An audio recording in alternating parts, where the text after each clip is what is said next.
Hello, friends, and welcome back to the Bikes or Death podcast, now presented by Old Man Mountain. My name is Patrick, and I am your host. And on today's episode, I am extremely excited to welcome back to the podcast Kurt Refsnider, who is a absolute legend and OG of bikepacking. This guy has been around. He's done it all. He's won it all. Or maybe not everything, but he's won a lot of things, and he is always a pleasure to talk to. This conversation was no exception.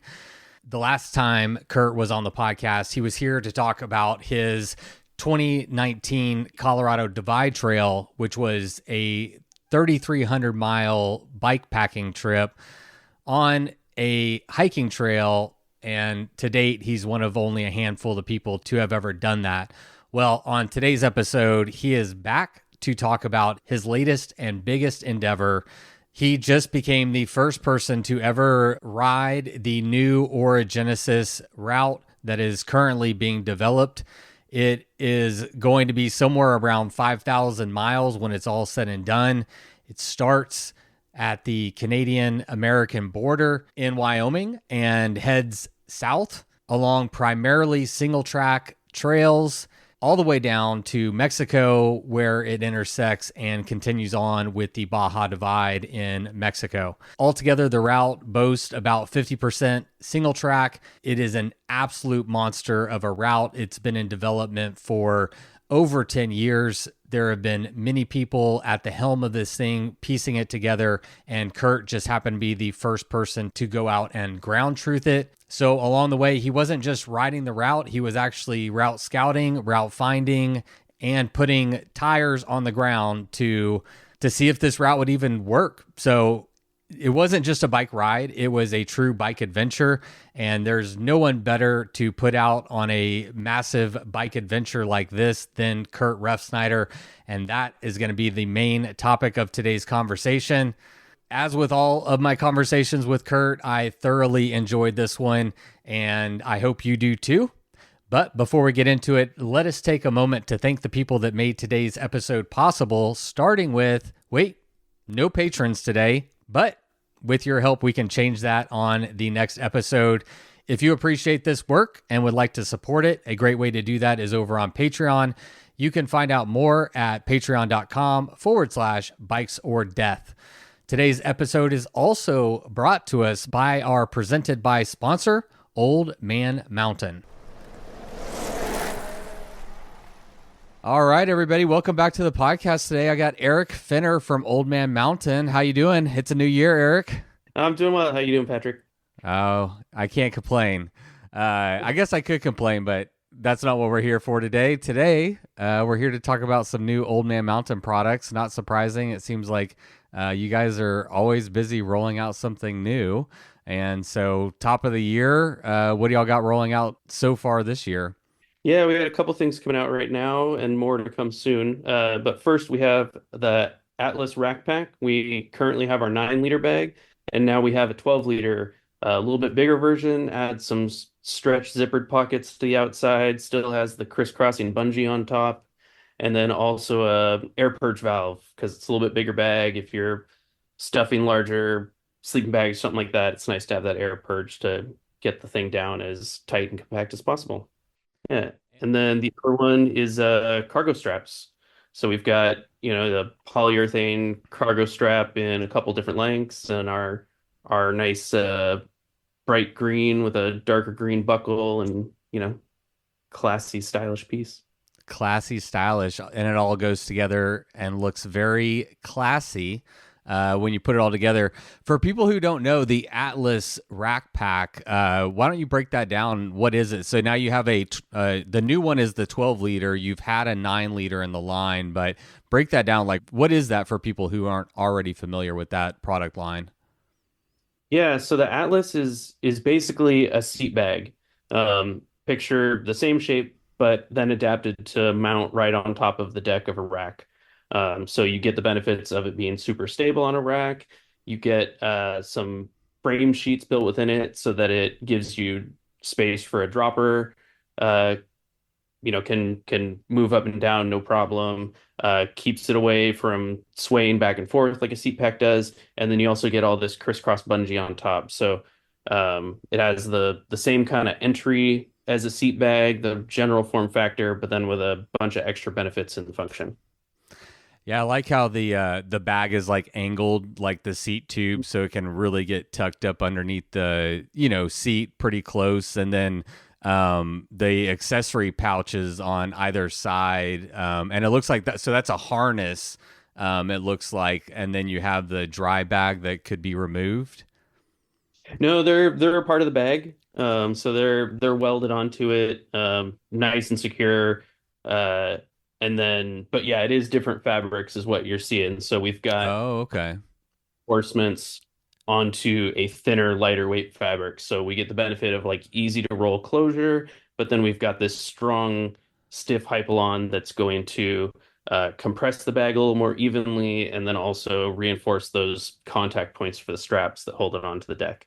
Oh yeah. Okay. I see that now. Very nice, man. And this podcast is coming out Friday, the 29th of January. Do I understand correctly that that's the day that these products are being released and will be available on your website? Yep. Yeah, they're on the site right now and ready to go. Awesome. Well, tell people where to go to find those and all the other great products that you make. Yeah, oldmanmountain.com, nice and simple. And if you want to see what we've got going on social media, Old Man Mountain Racks. Right on. Well, thanks for coming on, Eric. I know that y'all have more products coming out a little bit later, so I'm sure we'll be talking about those soon. But thanks for coming on the podcast today, man. It's always good to see you. Yeah, thanks for having me. Anytime, buddy. All right, that is it. The bills have been paid, and now it is time to get to my chat with Kurt Refsnider. But first, let's have my friend Miles Arbor kick it off with the Bikes Are Death theme song. You load up your bike, you ride away from home. You could be with your friends or you could be alone. You ride for a day or maybe more. You just love being in the great outdoors. Everything you need is strapped to your bars, including that new pillow you got from Santa Claus. And then you think, oh shit, to yourself. You left that super lightweight tent on the living room shelf. Bikes or death. Bikes or death. Podcast. How are you doing, sir? I'm good, battling a little bit of a cold today, it feels like. But aside from that, doing well. Luckily, it waited till after your trip. Maybe did you wind up getting sick on your trip at all, or did you miss all that? No, not at all. Trying to think. I don't think I had anything. And Claire and I got really lucky in Baja and didn't have any stomach bugs or anything like that along the way either, which seemed to plague so many people at least once along the way. So yeah, I've been lucky in Latin America so far. I can't recall. Oh, one time things were a little questionable, but nothing like too drastic. My girlfriend, on the other hand, usually has one good episode per trip, and I'm sure she'll love me sharing that information. Oh, yeah, some people definitely are much more likely to get that, it seems like. I don't know whether it's eating habits or just sensitive stomachs or bad luck or what. Yeah. Well, everybody's body's different. Some people have knee pain, yep. Some people have back pain, shoulder pain, some people have tummy problems. I mean, I just think we're all different human animals and experience things differently. Maybe is the most simplified answer. Yeah, but how have you been? It's been it's probably been a couple years since we chatted on here on this forum. I know. Yeah, I think I was thinking back. I didn't go back and look it up, but I think it's been a couple of years. So yeah, it's been a while. Been busy, man. That's a loaded question, but ultimately good. And the Texas Showdown series has been taking the lion's share of my focus, just building a race series and route developing and all that kind of stuff. Which we're going to be talking about a massive project that you were at least part of, and so you can relate to that. And very excited. I don't know if we can put this out on the internet, but I was excited to get your email about West Texas Showdown. That can be public. That's I'm not keeping anything secret that I'm doing this year. Mostly I just don't have a lot planned for this year yet. But that is one of those things that I'm like, cool. I know I'm going to be excited to race late in the year this year. So that's what I want to be part of. And after I heard stories from last year and looked carefully at what the route was like, because I hadn't actually looked in detail at what you were using for a route before this last one happened, the first edition. And then I looked at it, like, oh, cool. There's some really good stuff in there. Some hard trail in there. So some really hard trail. Yeah. It's not just a bike ride. It's a little bit of a bike adventure thrown into a little bit of everything. Yeah. That's what the state park is like there. So I'm very much looking forward to that one come November. Yeah. You've been out there. I have to say that, did you understand my email about that section east? Just directly east of the state park? Giant, weird kind of rural residential area. Yeah, like it's all private north. Land. Yeah.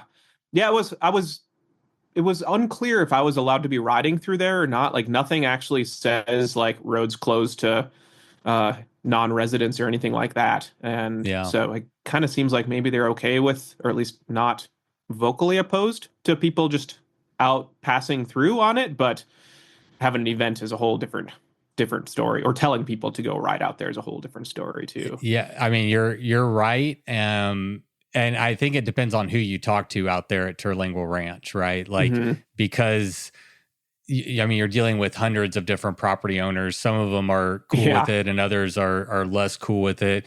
But I'm with you, man. I spent years out there scouting. The first time I went to Terlingua Ranch was probably like 3 or 4 years ago. And I've been all around Terlingua Ranch. I think I've seen just about every road there is to see out there. And I have yet to come across a no trespassing or a private property sign. I've seen them like off the road, like, hey, this is private property. Yeah, like don't come here. On my land, but like these roads are private. Right. And that's something I brought up to them, some of the locals, and they were like, oh, no, there's plenty of private, no trespassing signs. I'm like, I don't know. Interesting. I didn't see them. So I think that they could. And it's why I actually brought it up was I think it's good. I put it up on the last podcast, too, because I think a lot of people have been trespassing. And I don't think that there's really good, clear information out there.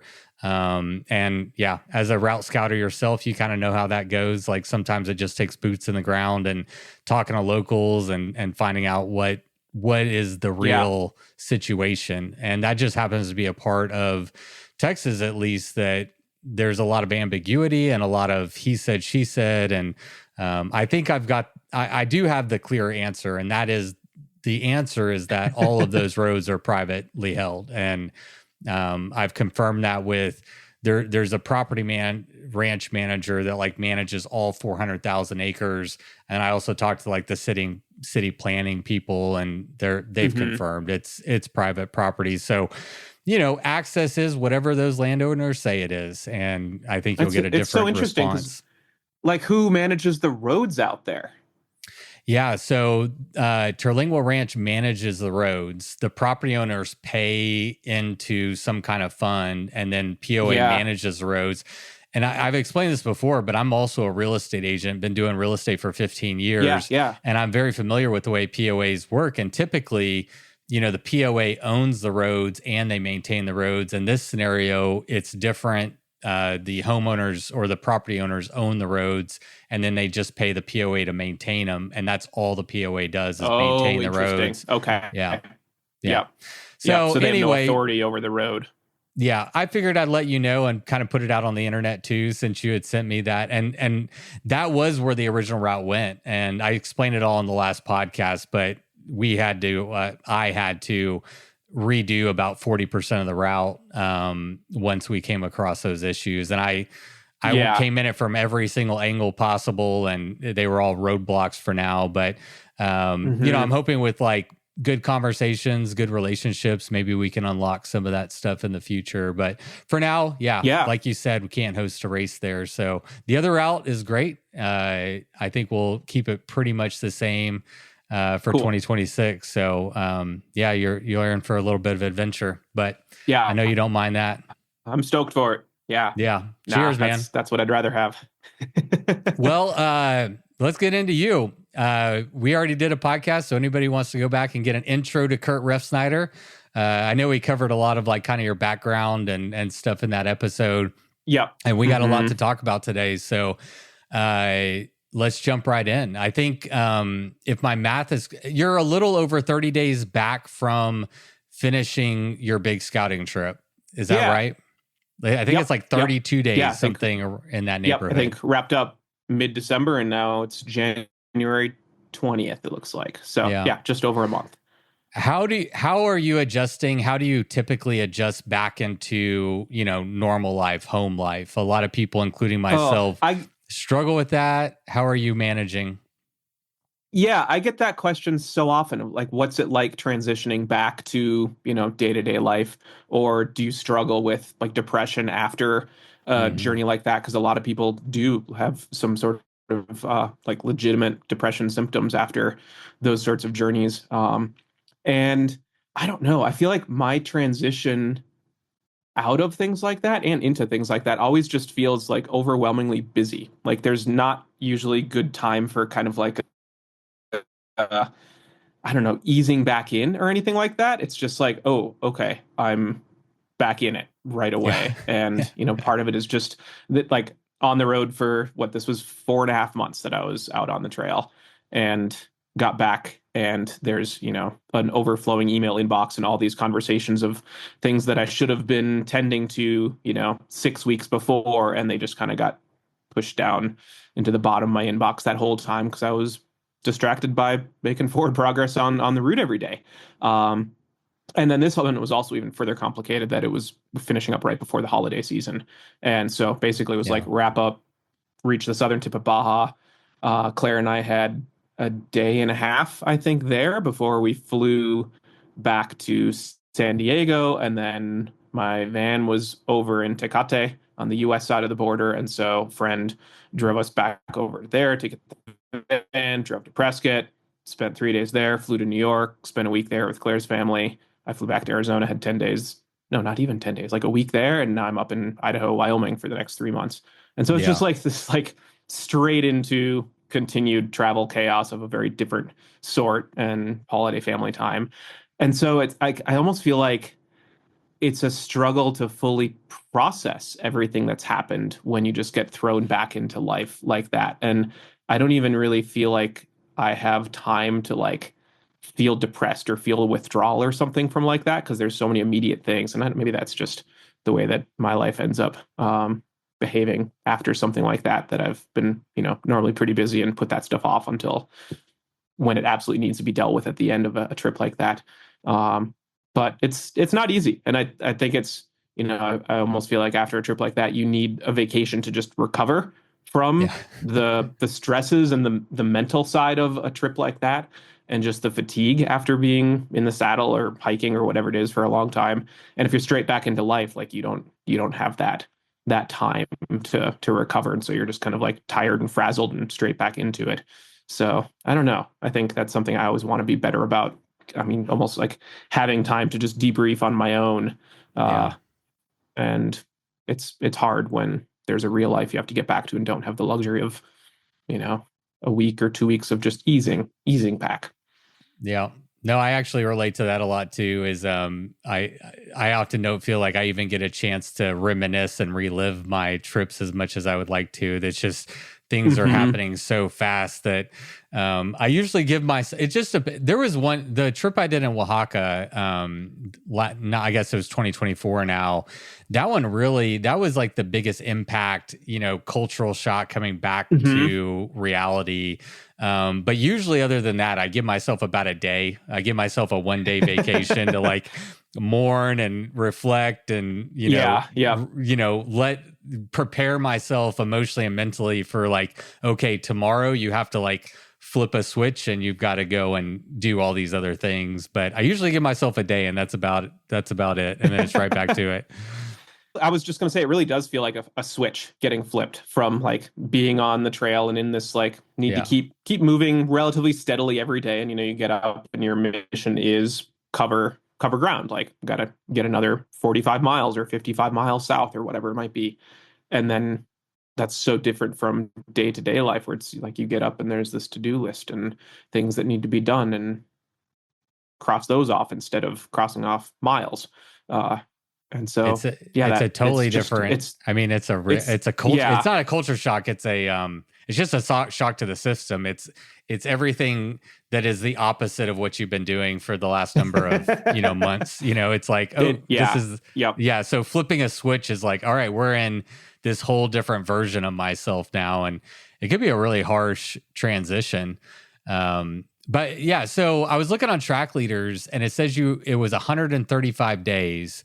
But I'm curious because I'm guessing you took like a pause in there somewhere, but maybe you could break down like how many days you were actually out there. So I headed up to the Washington border, the Canadian border of Washington, in August 3rd, I guess, and started the ride down Orogenesis August 4th, and then I had a handful of days off scattered along the way. I mean, you just need to take breaks along the course of a big journey like that. Sometimes they're due to weather, like Washington was really hot, like a lot of days that were up in the upper 90s or 100 down low. And so there were a couple days that were just like wait for a particularly hot spell to move past a little bit, and stop for a couple days in Packwood for a overnighter event that the Orogenesis Collective was putting on there with some folks that came to celebrate the launch of the first piece of the Orogenesis Route in southern Washington. And then I had a couple days off and scattered along the way in Oregon, and then took a week off in Northern California. My partner Claire came out and we hung out in the La Sierra area, and most of that unfortunately was just us sitting next to each other staring at our computers, her working, me working, trying to catch up on things that again hadn't gotten done that should have while I was out in Washington and Oregon. And then I moved pretty steadily through California, which California's huge, and the route isn't very direct through it. It's pretty circuitous in places. So that was another like 5 weeks, I think, at least, maybe 6 weeks to get through California. And then at the Mexico border, I took a week off there, kind of recovering, getting ready for the whole Baja part of it. And then Claire drove out there to meet me to join for the whole Baja Divide section of the route. And so basically had 2 1-week breaks along the way. And aside from that, I don't think I ever had more than a couple days in a row off. And so I don't actually know the total number of riding days versus rest days, but I probably had a total of like maybe 3 weeks off in that whole time span, maybe a little more than that, 3.5 or something like that. Yeah. So yeah, definitely wasn't. That's a big commitment. It was 4.5 months total, and obviously I wasn't racing. Like there was no focus on speed whatsoever. Right. It was more just the kind of the seasonality. Like gotta get through the Southern Sierra before winter arrives, and there literally was a 16-inch dump of snow in the high southern end of the Sierra where the route goes about a week and a half after I got through that area, and that basically closed that section of the route for the season. So I was like just ahead of where I needed to be to beat the arrival of winter in that section. And then for Baja, we were just trying to finish before the holidays. And so those were kind of the time goals. Yeah. And so it was definitely like motivated. Yeah, that was about it. But still, it was enough to keep me like feeling like I need to keep moving pretty steadily out there. And I was sleeping long nights most of the time, especially in Baja as the days got so short at that time of year. Sure. But yeah, there's no focus on speed. A lot of people ask me like, "Oh, are you going for the FKT?" Like, no, like this. For one, the route's going to be changing every year for like years and years to come as it evolves and improves and new trail pieces get built. But I don't do these long trips like that with a focus on speed whatsoever. Yeah. It's not part of the experience I want. I was probably going to dig into this a little bit later in the conversation, but also you're developing a route. So I assume there's some note taking, some documenting, some photography, all that kind of stuff that so speed can't be, top of mind when you're vetting something for the first time. Yeah. So the route the Orogenesis Route has been. You can go into a little background on the Yeah, development. yeah, of you're itself. right on. You're on cue. Let's talk about. First of all, how do you say it? Let's get the pronunciation right. So orogenesis. Orogenesis. Genesis, like creation of or building, and then oro referring to mountains. And so it's actually a geologic term for the process of mountain building. And, Mm. Creating a massive single track route like this is kind of like a mountain building process. Like it's a long, slow, tedious process that Mm. takes a lot of force, a lot of people involved, a lot of energy. And so the creation of the route has been in the works for, man, I think 8 years now. It was a kind of fostered under the wing of bikepacking routes for a while. Now it's spun off as its own nonprofit called the Orogenesis Collective. But it was a vision that a few people kind of had separately. Gabe Tiller, who's the visionary and creator of the Oregon Timber Trail, the kind of single track focused route across Oregon that's been around for almost a decade now, I guess. He created that route, and somewhere along the lines, he kind of had this mental realization of like, oh, what if we continued the route north through Washington to Canada? Oh, and then it could continue south into California to Mexico. And Oregon's a very small piece of that massive thing. Yeah. But then down in California, Chris McNamara was working on a route vision kind of from the Tahoe area south and maybe connecting to Baja.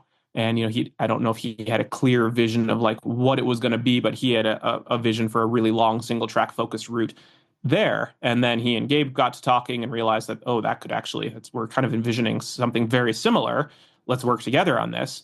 And then the momentum started to grow. They brought on a whole bunch of volunteers that were, the whole mission is to kind of scout what potential trails are there that could be included to link together and make this long single track route all the way across the country, and then connect to the existing Baja Divide route, which obviously isn't single track. So the whole nature of the route changes once you hit the Mexico border.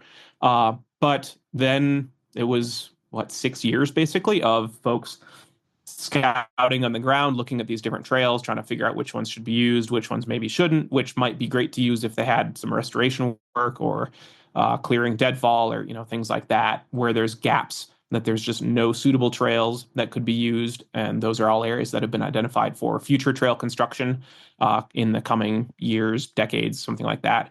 And so by last year, I guess, by the year before I wrote it, the route was kind of coming together, not like a finalized version yet, but enough that they're like, okay, cool, this is getting close to being maybe like a beta version of the route. And it's a just shy of, I think, half single track for the US part of it. And that's with zero trail construction. That's literally just linking together existing trail that's there. And there were probably, I don't know, maybe 20 scouts that were really heavily involved in figuring all that out. The organization realized pretty quickly folks really like the idea of helping scout something like that. And the reality is there's an awful lot of like bushwhacking and checking out trails that turn out to be pretty horrendous and maybe aren't the way through, or at least not right now the way through. So it's not all, fun and glory when you're out trying to scout stuff like that. And I had very little involvement in any of that. I've just been kind of paying attention to this route project and trying to be supportive of the vision over the years. And I helped with a little bit of scouting in the last year when I was out in that area of Northern California a couple summers ago. But that was about it. And so I didn't have specific plans to ride the route. Like I didn't have this vision like, oh, cool, when it's ready to go, I'm going to ride it. I want to be the first person to ride it or anything like that.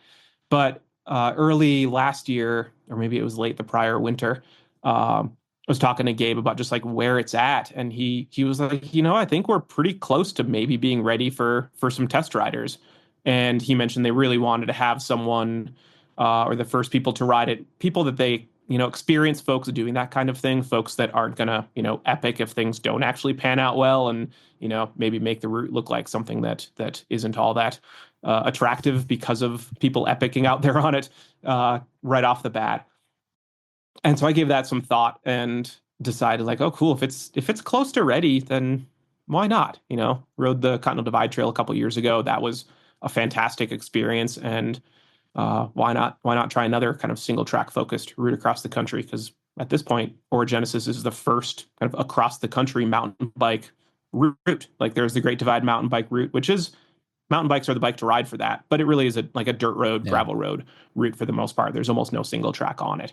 And it's, I've ridden it 3 times. It's fantastic, but it's a very different beast from a single track route. And then there's the Continental Divide Trail, which is a hiking route. And it's like 70% open to bikes, but it is hard. Like I think now there's 5 people that have ridden across the country on slightly different versions of the Continental Divide Trail. And it is absolutely burly. It's obviously not something that has captured the attention of the bikepacking community because of how hard it is. There's fantastic sections for bikepacking, but doing the whole thing is a pretty monumental feat. And so, I was thinking about Orogenesis, like, well, I don't think it can. I hope it's not as hard as the CDT. I hope they're not choosing to use like the hardest trails through every place along the way, and that'll actually be a route that's more reasonable to ride than the CDT, and something that the masses, like the single track loving bikepacking masses, are going to really want to ride. And so I was a little nervous going into it. Like, I hope I'm able to confirm afterward that like other people are going to enjoy this, other people are going to want to ride this.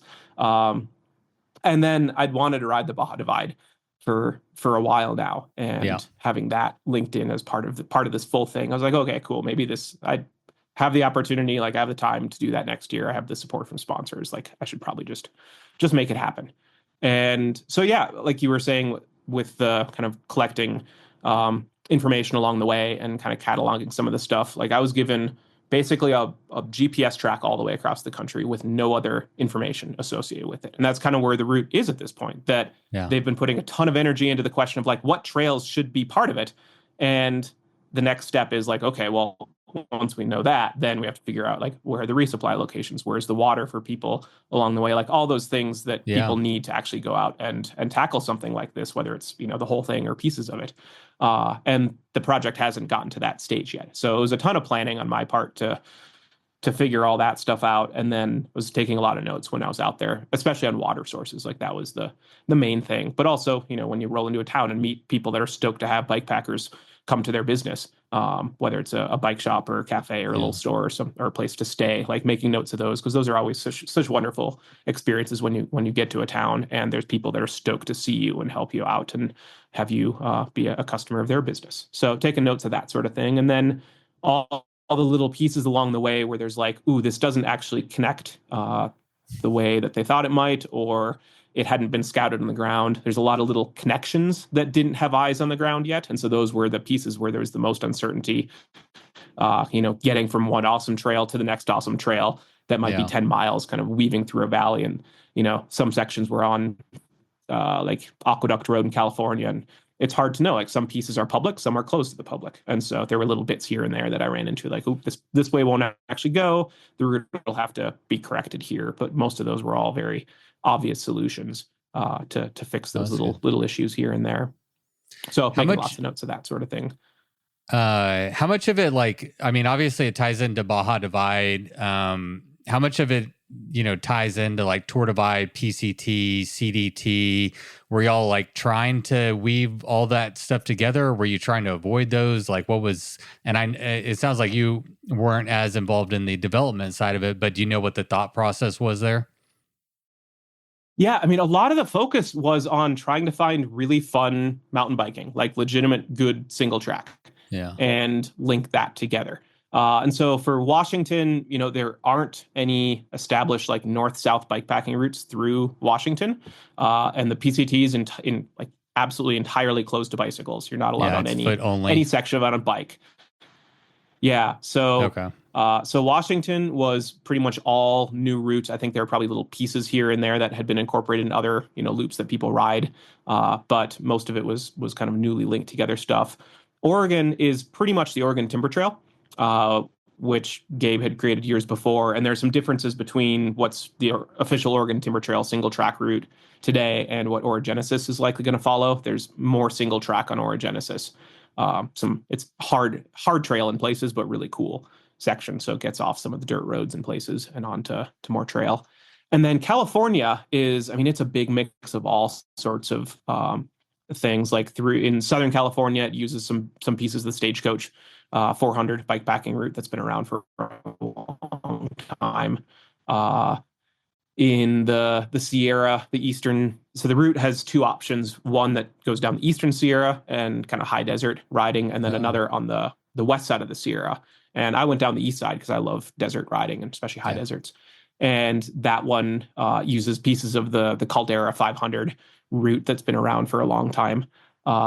And what else? The Tahoe area, there's a number of different bikepacking routes that people have created in that area. And the Lake Trail, the kind of single track route that Chris has created around that. So that's kind of what's incorporated through that zone. But yeah, so I think kind of using well-known or well-established bikepacking routes in places, but so much of this, there wasn't much established already. And so that's where all the scouting had to come in to figure out like what trails are there. And, you know, so many of the bikepacking routes that have been created by folks out in those areas don't necessarily use a lot of trail. It's a lot of like dirt road, deep road type stuff. And so the goal of this whole project, like I said, was single track. So that was something in places they're trying to find kind of new connecting trails through. Yeah. How many total miles? I know it's not done yet. I've seen some different numbers out there, but what's the number that you want to put out on the internet right now? Yeah, I mean, I think my mileage for the whole thing was like 4,700. So I think it was like just over 3,000 for the US part of it, and then like right around 1,600 for Baja. And I think the final number for the amount of climbing or I was really thinking about it, the amount of descending, because the route has so many huge, really awesome descents. It's 500,000 feet, which is mind-boggling. Even having done that, I still can't believe that it's that much. 500,000 in one. Is this I mean, you are no stranger. You're one of the most like qualified, experienced people I've ever had on the podcast. I maybe ever have on the podcast. But is this your largest bike expedition to date? Yeah, it was. I think when I read the Continental Divide Trail, that was a little under 3 months. And that was my longest one prior to this. Yeah. So, I mean, this is pretty wild because you're not only going into like your biggest, bikepacking trip, it's also a scouting trip. So it's going to come with like a lot of uncertainty. Do you get nervous at this stage in your career with your level of experience? Like, do you have apprehension going to stuff, or is it just because I can see the flip side of this coin. It's like, and I relate to this, is like I love to get myself a little bit over my head. I want to be out in real wilderness environments because I really love the opportunity to test myself. It's like, okay, I think that I'm pretty capable, and you don't often get a chance to really test the full arsenal of your toolkit. So I could also see someone at your level being like, oh no, sign me up, like bring on any challenge. Yeah. When I went into it, I think I was apprehensive that I didn't want it to be as hard as the Continental Divide Trail was. Like, I love that experience riding the CDT. I think it's still after Orogenesis, the CDT was still at the top of my like most beloved adventures that I've had. But it was so hard and so demanding and so physically challenging that I didn't want Orogenesis to be that. Like, I didn't want that to be the way that I was spending my months out on that trail. And I didn't want, since that route's being created for the broader bikepacking community, I really didn't want it to be that hard for the good of everyone. And so I think I was apprehensive. Like, I didn't think it was going to be that hard, but I didn't really know for sure because no one's pieced it all together and ridden all of it yet.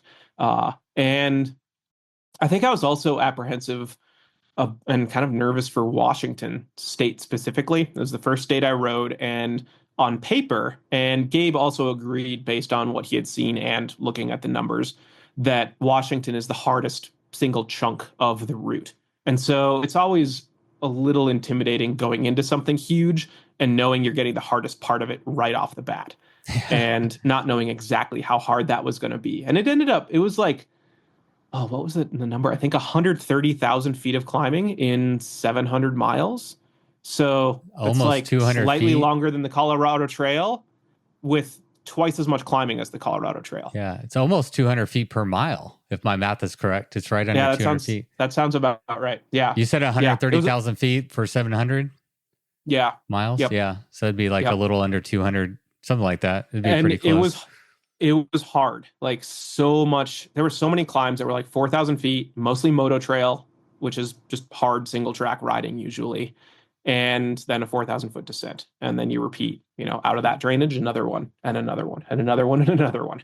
But it also was phenomenal riding. Like it was one of those pieces of route that you ride and you're like, gosh, this is hard.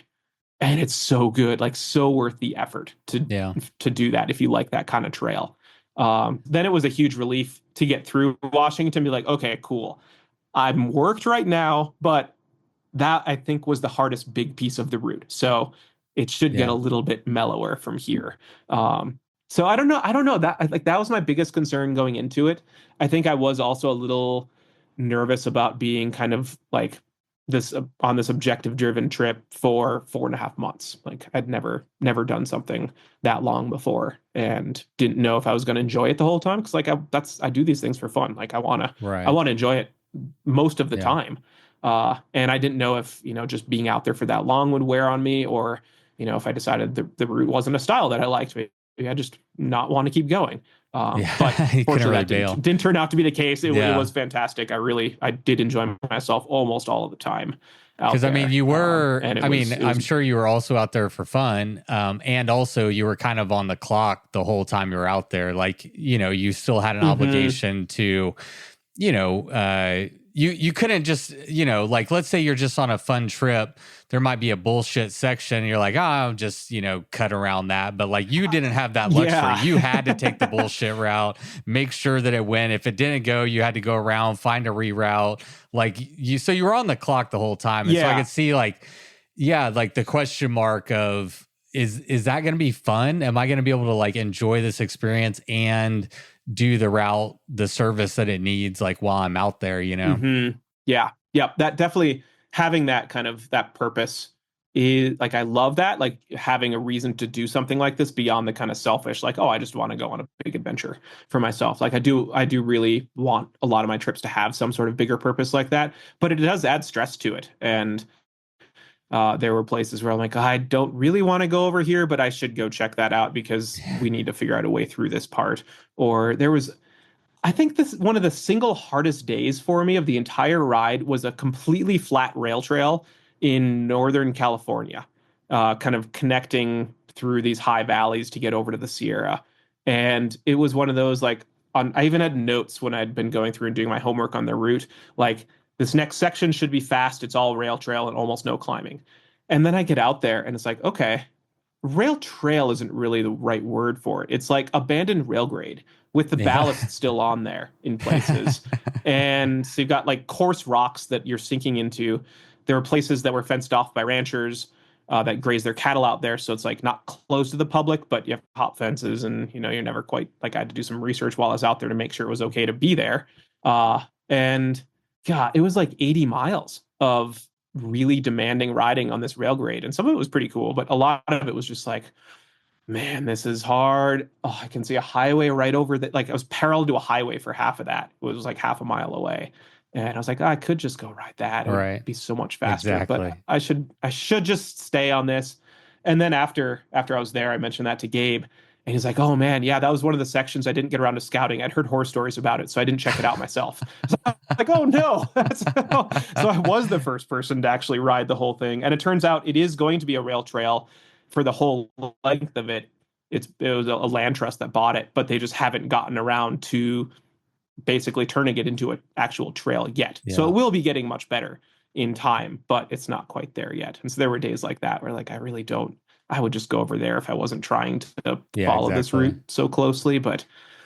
And then there were other days where it's like, okay, I'm in a giant fire smoke plume. Like I just need to get through this as fast as possible. And, in the back of my mind, I'm like, oh, I should stay on the actual route, but I just need to get out of this because this is like the worst air quality I've ever ridden in. And so there's one stretch in Oregon where I just bailed out to a highway and, hammered for half a day to get south far enough to do that. And there were a few wildfire closures that had to get bypassed too. So it wasn't 100% true to that line, but it is going to be ever evolving. And there were a few places that I checked out other options along the way that I had heard or knew about that I thought might actually be better riding or better trails to include than where the route currently goes. And so got to do some extra kind of bonus miles on Fun Trail along the way too. Hey, Kurt, I'm going to pause you. I have 1 minute and 17 seconds left. Mm-hmm. I see that. Yep. Let me see if I can. I might not be up to date. I'm going to see if we can do this while I'm talking. Sign in. Okay, cool. I don't know what account I'm on here. Let me let's scratch this and let me fiddle with this for like 5 minutes and then we'll hop back on. Is that all right? Mm-hmm. Okay, cool. Yep, that's just fine. I'll email you. Okay, cool. I will keep an eye for that. Word. There we go. I realized my folly. I had an old one of my cards had like fraud alert or whatever, and this was associated with that card. So I had it set on auto bill pay, but I just realized so it wasn't renewing. It wasn't. Yeah. And this is my first podcast since that happened. And anyway, Here we are. So now we're good. Cool. Thanks for letting me troubleshoot that. No problem at all. Yeah. Yeah. So one of the things I wanted to talk to you about, I mean, we were talking about, some of the mishaps and unknowns that come along with this style of riding. And it's not a style of riding that most people are going to do. Most people are going to go on vetted routes. And when you were talking about Washington, one thing I was thinking is like the nice thing about you going and others who will scout is like, if you're in a hard section, you know what's coming, right? You know that the route goes, you know that there's relief coming, there'll be more beta. And so there's a lot of like mental kind of ease that comes with that. But for you didn't know that. You really had no idea, which roads were going to go. You never knew, if you were going to have 40 miles to the next town or 100 miles or what it was. I mean, you might have an idea, but you knew that there was big question marks. So like, how did you, I'm curious to get some, information about like how you prepared differently for this from a planning standpoint, how much extra like food, water, gear, like what did you do differently for this style of riding that was maybe a little bit more to account for those unknowns? Yeah, no, that's a really good question. And I think that was part of what drew me to this route was that I hadn't actually ever ridden a bike in Washington. So that was entirely new riding to me. Oregon, I had done a couple cyclocross races, I think, outside of Portland years ago. And that's the only riding I'd ever done in Oregon, which I think was at like some sort of like vehicle racetrack or something like that was the venue. I can't even remember at this point. And then California, I've ridden a little bit in the La Sierra area and helped with that little bit of scouting on the route, the Orogenesis route in that area. And then I've ridden the Stagecoach route in Southern California. And that's pretty much all I've ridden in California. So pretty much the entirety of the route was not only like new to me trail, but new to me terrain, like places I had never really spent time before or ridden a bike. So that was really exciting. And it's also very different from, like when I rode the Continental Divide Trail, I've spent so much time in the Continental Divide corridor, whether it's hiking, other bikepacking trips, riding, racing, Tour Divide through that 3 times. I knew that the geography of that corridor really well. I knew a lot of the towns. And that was not the case at all for Orogenesis. And that's the US part of it. Like Baja then is thrown a different culture and different language and everything is different down there. So that was even more foreign to me. So I was really drawn to doing a big route in a region that was so unfamiliar to me. But it does come with that added challenge of like, okay, you don't know anything about any of these towns, any of the riding, like, looking at route information or like talking to Gabe or other route scouts, like they just throw around names of like well-known trails and, oh, you'll love this trail. I'd like make notes and then go try to find that trail, describe somewhere and like, what is it?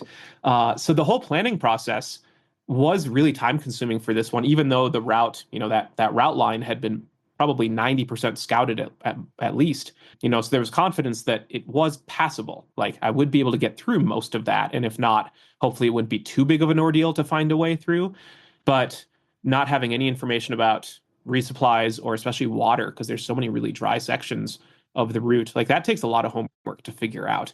And so I think my basic approach to figuring something like this out is just a really deep dive into Ride with GPS and getting all the route pieces in there, then starting to look through and trying to figure out like, okay, this chunk between, say, the Canadian border and what, like Kashmir, one of the towns that I knew would be a reliable resupply. Like let's just look at this piece and figure out, okay, how much of it looks like it's single track, how much looks like it's maybe Jeep road, how much dirt road, how much pavement along the way.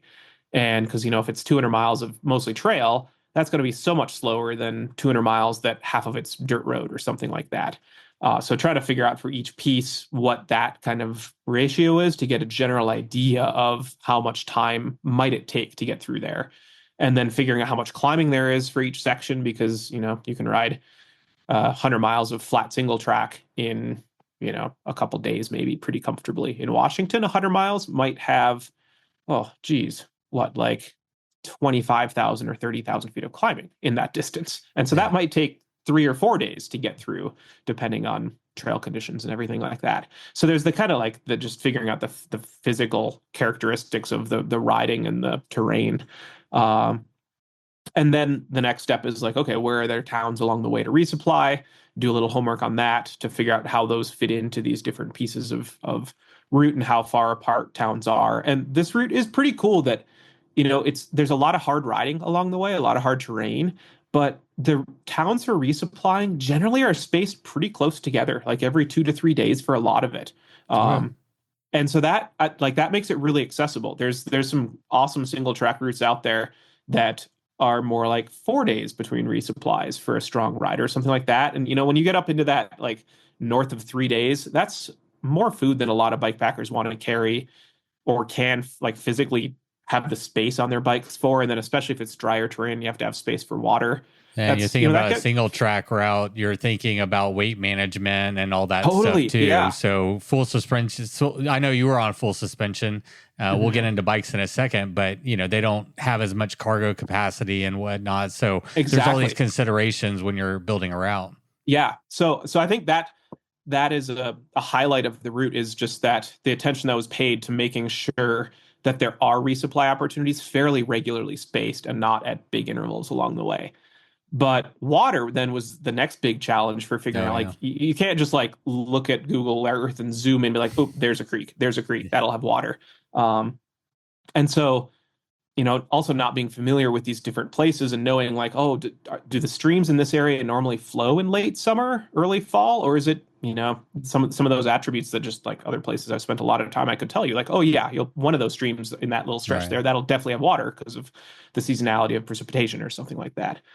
And so there's a lot of homework looking at satellite images. In Google Earth, you can look at satellite images from different dates in recent years. And so, trying to find satellite imagery from fall and see if a few different years there was water flowing in those places. And still then not 100% reliable, but that is a smart idea. I hadn't thought of that before. I knew that feature was available, but that's a good one, Kurt. That's a pro tip right there. It's tedious, but it's important to do. Ride with GPS also has that new layer with community POIs that have been kind of half vetted in terms of like stuff that might be useful for other riders. And I think one of the most common things you see in those POIs are water sources.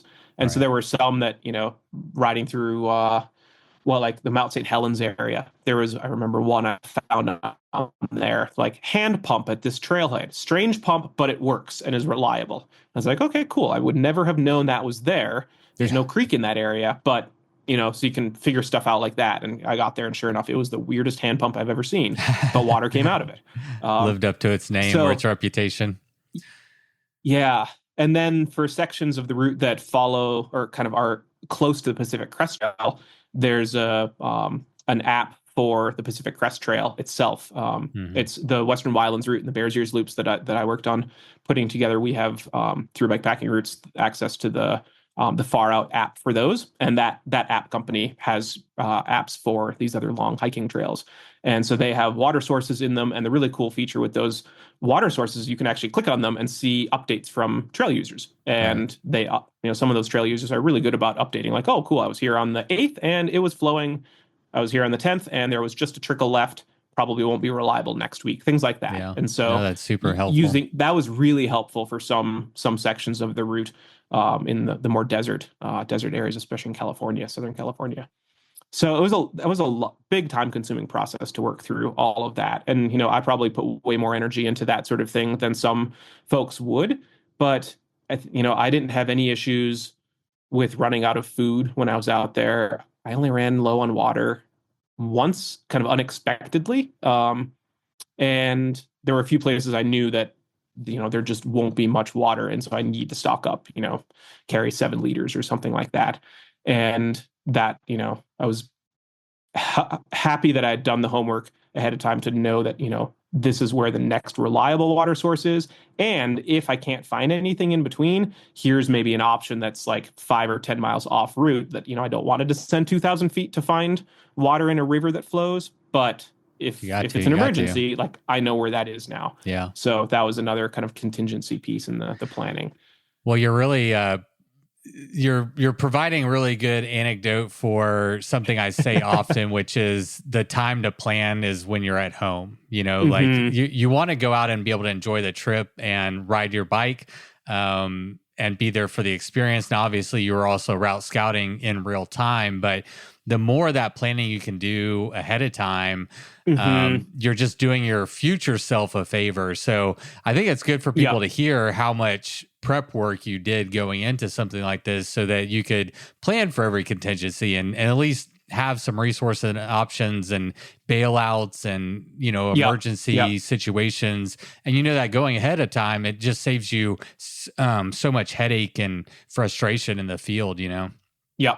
And those situations where you are running out of food unexpectedly or running out of water unexpectedly, like those turn into, legitimate safety hazards also. And so those are just things that, if you can put some time into preventing yourself from most likely running into those, then yeah, I think that's time really well spent. All right. I wanted to ask you kind of a fun question, not exactly related to the route, but again, I read on your website, 23 years mountain biking, and you've been in the ultra cycling for 12 years. I don't know how updated your website is, but not very updated anymore. All right. But you've been around a while. You've done a lot. Here's my fun question. You're out on Orogenesis. Did I say it right? Orogenesis. I'm going to see Orogenesis. You're out on Orogenesis and, you have to go into a gas station or a grocery store. You're going to stock up for 3 days. What are some meals or some foods that are your go-tos in like a backcountry, not the backpacker meals, nothing fancy. Like what is your, I'm halfway into this thing. I just need food. What are you going for? Oh man, it depends what I've been eating leading up to that and what I'm tired of. I think one of the downsides of having been doing this sort of thing for a long time is there's just certain foods that I've eaten way too much of over the years and I just don't even want anymore. Like a lot of candy bars at this point, like they're just not appetizing at all. And so I don't know, some of the things that I really gravitated toward on this trip, sandwiches, like pre-made deli sandwiches, things like that, which obviously don't keep for very long, but I would buy 1 or 2 of those every time I had an opportunity for like lunch that day and maybe even dinner, part of dinner that day. And they had just always tasted so good to me, so much better than like, I don't know, cheap ramen or something like that, is calories, but maybe not particularly healthful calories. Something else you can find in a lot of small stores that I'll eat a lot of is just like instant mashed potatoes and cheese and some sort of packaged fish, or if you can find smoked salmon in a grocery store or something like that. That always tastes delicious and has a fair bit of protein in it, which helps with the recovery along the way. Oh, what else? It sounds like I'm wondering if this might be your strategy. I'm going to fill in some dots here or connect some dots, but like, and one thing I might do is like, go into a grocery store, pack some stuff that's going to perish within a day and a half or something, Yes. eat that first, and then you have like your ramen and your mashed potatoes for like Yes. when you dwindle down on your Oh, supplies. totally. Yeah. I would especially on days when I'd leave a town like in the late afternoon or something and not have to carry stuff very far until dinner or and then breakfast the next day. My bike would be so heavy because I'd have like a big thing of yogurt and probably a couple apples and a thing of orange juice. Like all sorts of real food, just that, anything fresh. Yeah, stuff that you can't carry for days on end. But hey, if you can get it and carry it for 5 hours or something and then enjoy it at camp for dinner and breakfast. I think, yeah, that's definitely something I've done a lot more of in recent years, that just the stuff that you can carry gets old really fast. And so that, yeah, I don't know. I don't have any. What about your most raunchy meal? What was the worst hodgepodge of concoction that you put together for dinner one night or for breakfast? Man, I don't know if I had any really terrible ones. There were a few times where I'd like grab pizza or something for dinner and then carry it the next day for dinner that day also. And that's fine. A hot day in the 90s, and you pull it out like, ooh, I think this is still good. But like, if your mind is questioning it, then your taste buds are going to kind of question it. It makes it hard to enjoy. And it never got sick from anything, but there were a few of those on those really hot days. So much of the ride seemed like it was really hot. I don't know why. I think there's enough preservatives, but I haven't got bit yet. I've eaten some old pizza, and I'm not recommending anyone do this. But I have a tendency to trust it more than I probably should. I guess I don't know of any pizza I've ever eaten that's made me sick. There's other things I know specifically, like that was what made me sick, but pizza hasn't been one of those things. So, all right, let's talk about like bike equipment. So, speaking to the U.S. portion, you said 50% single track about, so very mountain bike. Yeah. This is a mountain bike trail. This is a mountain bike course. Don't like Great Divide mountain bike route. You can ride a gravel bike on that. Plenty of people have. Yeah. Don't even think about bringing a gravel bike for Orogenesis. It's like, it's mountain bike country. You could do it on a hardtail. Definitely. I rode a big chunk of Washington with a guy named Brandon Baker from up there that didn't know him ahead of time. Just he started the Washington piece of it, the day before me, I guess. And I caught up to him maybe 5 days in. And then we rode the entire rest of the state together, had a blast with him. He was on a hardtail. I was on full suspension. He was just shredding it. And at the end of it, he's like, this worked fine. If I were to do it again, I definitely would ride full suspension just to it's more fun. It's easier on the body. He was breaking more equipment because, just watch him and he's getting thrown around a lot more in the really rocky sections, and bike getting thrown around more. That's just harder on stuff. And full suspension's just gentle on the body, gentle on your gear. So you can definitely ride it on any kind of mountain bike, but full suspension definitely will be more fun for most of it. So you're talking about how rowdy this trail is in part. I mean, can we compare it to Colorado Trail or AZT in any way? Totally. What would you like say to kind of get people thinking in the right, category for at least parts of this trail? I mean, I would say think like San Juan Mountains of Colorado, like the western or southwestern, I guess, half of the Colorado Trail. From kind of Durango all the way to through Sargent's Mesa, that really rugged middle bit of the trail. It's, kind of similar to that, like huge climbs, lots of 4,000-foot climbs in Washington, lots of huge single track descents, lots of really rocky riding, but a lot of trail that's less traveled than the Colorado Trail up there. So like, the Colorado Trail is hard, but it's well trafficked at this point. So there's like obvious tread, it's packed down. There's a lot of loose rocks in places, but there's a lot of embedded rocks, and like just a lot of traction overall is pretty good. Yeah. Whereas, the moto trails in Washington, not as heavily traveled. It's a whole different style of riding. So I think some of that's it's even more technical.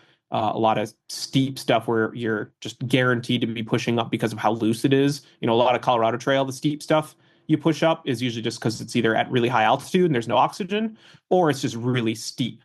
But moto trails have so much that it might not be unrideably steep, but it's unrideably loose going up it, and maybe even coming down the other side. And that's just because, I don't live in an area where motos are everywhere, but my assumption is that they're just tearing up the trail. So Yeah, they're like, it's just loose. Yeah. churned up, rutted out a little bit more. But the upside to moto trails is that they can't get over a lot of deadfall with their motos. And so most moto areas have communities that have some really good trail stewards in them and go out on moto with chainsaws and clear the trails. And so, Continental Divide Trail, when I rode that, oh God, I probably have to my bike over thousands of downed trees, like literally thousands of them. Yeah. And Washington, I think there were maybe 15. Okay. Like you could almost count them on two hands. There were Wow. so few. And so it's a totally different riding experience when you can just ride steadily and not have to be getting off every 2 minutes or 5 minutes to clamber over deadfall. So that aspect is really nice of the moto trails. And I if you know moto trail riding, there's some people that just relish that kind of like raw single track style, and I really do like that kind of stuff even on a loaded bike. So I enjoyed that a lot. Farther south, California was way different from Washington. Whole mix, all different styles of trail, but the whole Tahoe region, there's so much really good single track that's well maintained, lots of traffic on it, like not necessarily easy trail, but like well maintained trail, which is just it feels like a much easier experience than raw backcountry overgrown stuff. And then farther south in California, there was a lot more of that. So that back to kind of Colorado Trail kind of style demand for those. There wasn't as much like raw desert single track like the Arizona Trail has. Okay. Southern California definitely had some stuff that felt more like that. And then there was some just like steep, rowdy single track south of the Sierra, just all moto trail. Like there was one section through the Paiute Mountains that I think it was 100 miles with 20,000 feet of climbing. It was a ridiculous amount of climbing for that distance. And I think I pushed my bike up half of it. Like definitely that little, it was like a 2.5 day stretch. And I think that might have been the crux of California. Just that one, like up and over this one mountain range, but it was hard and dry. And, something that you can't even, I guess if you know the Colorado Trail, like imagine the 10-mile range outside of Breckenridge. I haven't ridden that one, but other people will have, yeah. Yeah, it's probably the single hardest climb on the entire route if you're going in the Durango or Denver to Durango direction. And or imagine on the Arizona Trail pushing your bike up Mount Lemmon, like kind of that style of riding. Like there's not a lot of that on Orogenesis, but there's a few things out there that are. And the Paiute Mountains in Southern California were one of those. And what about the other 50%? What are you mostly on? Mix of everything. The goal is as much dirt as possible. Sure. And so the route had so little pavement along the way. It was kind of shocking how little pavement there was. And a lot of dirt road. Sections had a lot of Jeep road riding, but I would say more of it was along the lines of like occasionally maintained or well-maintained dirt road than like raw, hard Jeep road. There were definitely places especially in the southern half of California that were more rugged, kind of rough, rutted out Jeep road. Kind of that technical 4x4 road riding sort of thing that, you've got plenty of line options. It can be harder than single track, but you've got lots of options and it's 10 feet wide instead of a foot wide.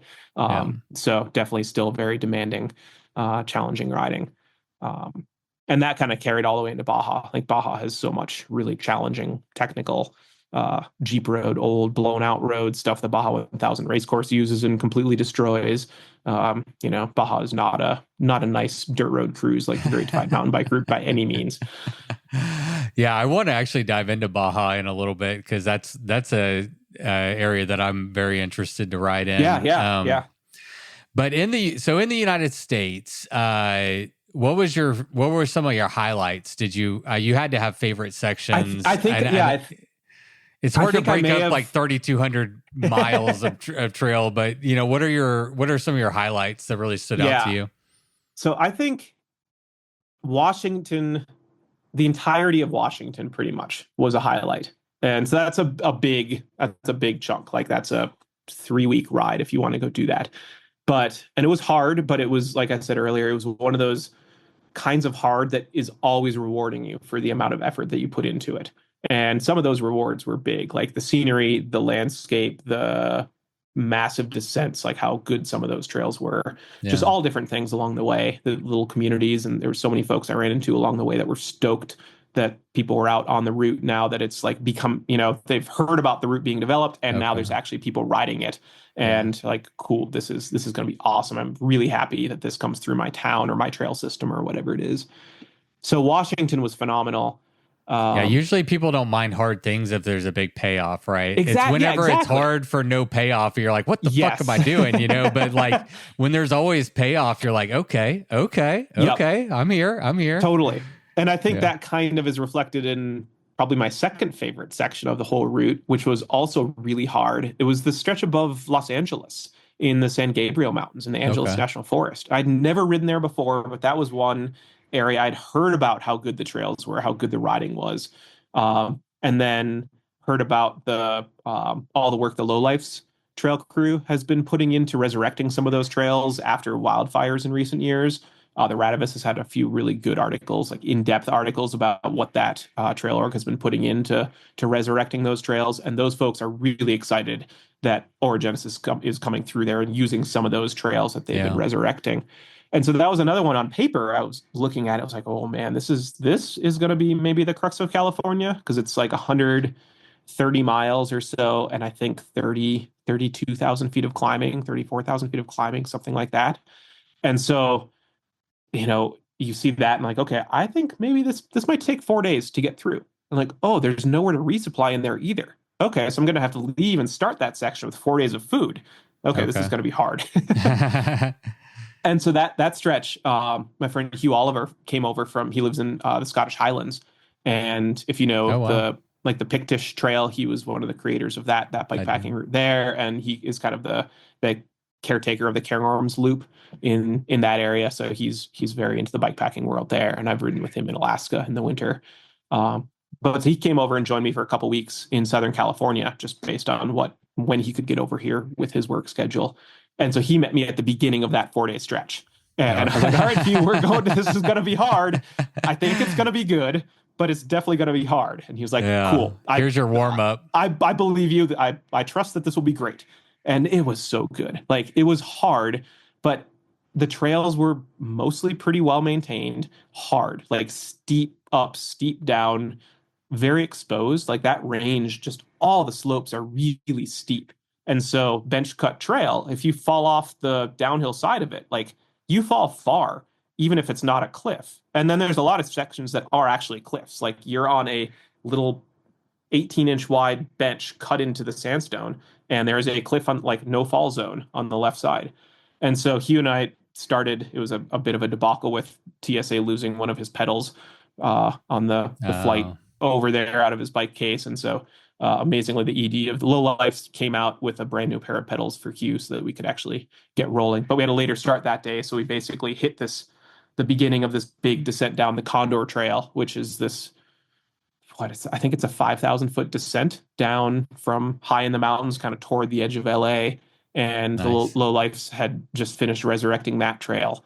And we hit it like at dusk. So we ended up riding most of it in the dark. And you can just like look off with your helmet light off to the side. Like, wow, it is just blackness down to my left. And so we didn't even realize how sketchy some of that, like it's a good trail, but if, your handlebar catches on the rock face or something like that, like you could get into trouble pretty fast. It's one of those situations where sometimes I'll think to myself, like, holy crap, they let people do this? Exactly. Yes, exactly. Like the Forest Service is okay with people riding this trail? Cool, I just think they don't know, which is great. By the way, I am for people being able to make those decisions for themselves. Mm-hmm. Like, totally. I am always I'm always get stoked whenever it's like, oh, they let us do this. And let us humans make decisions for ourselves. But then you got idiots that go out there and jump off cliffs. So you never know. But it's hard to manage that. But so that was the first day. And then every day through that section was very different from the previous one. And all good trails, all really cool scenery, really remote riding, despite being like, a ridge line away from 18 million people in LA. We hardly saw anyone on the trails. But yeah, that 4-day stretch ends in the little mountain town of Wrightwood, and super good section. So that would be another highlight, even though it was one of the hardest sections. It was Okay. like we were saying, like it rewards you in a big way for putting in that effort. Right. And then I think my other favorite section was some of what Chris Mack has been working on in what he calls the Sierra Camino section of it. He lives in South Lake on the south side of Lake Tahoe, and pretty much starting from like Downeyville or just north of Downeyville in the La Sierra, the route is mostly single track from there all the way down past Lake Tahoe and a little bit farther south to the little tiny mountain town of Markleyville. And so that's like a week of mostly single track all the way through there, and a lot of good trail, very scenic. I've heard there's some really good riding in that area. Yeah. Yeah. And so that's one that, I would say it's not overly hard riding like Washington is, or like the Angeles National Forest is. It's, more moderate level difficulty and a lot of trail that gets well ridden. And so it's just, good conditions for bike packing on those trails. So that's another highlight, I think, would be that. So those are probably the three top ones. That's another one would definitely be Southern Oregon, the Fremont National Recreation Trail, but it's just so much deadfall on it right now from fires, and the Oregon Timber Trail Association doesn't have the person power, the volunteer base to keep up with clearing all that, because they had it all cleared like 4 years ago, and so much has fallen in the time since then. So that's one that, if you're a Sawyer and want to help out Sawyers, there's a couple trail work weekends down on that section of trail that were just announced for this season. So if you can get out there and help, that trail yep, needs a lot of that. Yeah. What's that? I said just get your chainsaw out. Yes. Yep. Yeah. Yep. Let's talk about Baja Divide a little bit. I think you mentioned that you had never ridden it either. So this was your first time to ride it? I'd ridden the Cape Loop a couple winters ago, a very last minute trip with some friends, went down and just did a quick loop in 4 days down there. And that was all I'd seen of Baja. Yeah. Hold on. Let me get my questions. that was one thing. That was one thought I had whenever I was preparing for this interview is like, we didn't cover it in this episode, but you're a geologist by trade, not a genealogist. I know nothing about genealogy. A PhD in geology. I'll get it right. Yes. There's too many of those. And so I was just thinking that for you, it had to be really neat to, start all the way up in Washington, up in the mountains, and come all the way down to, a desert beach right along the Baja Divide. I'm just like putting myself in your shoes a little bit, but I have to imagine that was one of the cool experiences for you, is just watching the geology change over the course of the almost 4,000 miles or whatever. Yeah, it's incredible. And I think there's also, I have a PhD in it, but I can still get in a place I've never been before and be absolutely clueless about what's going on geologically. And so some of the time it's awesome to be able to have that vision to look out across the landscape and kind of piece together things of what's happened in the history of that area, how it came to look like it does as a landscape. And then there's other places you get to, it's like, wow, I have no clue this makes no sense to me. And so, then if I'd get cell service, I'd usually like dig in online, try to find some geologic reports or something like that from the USGS for a particular area to make a little bit more sense of what I saw.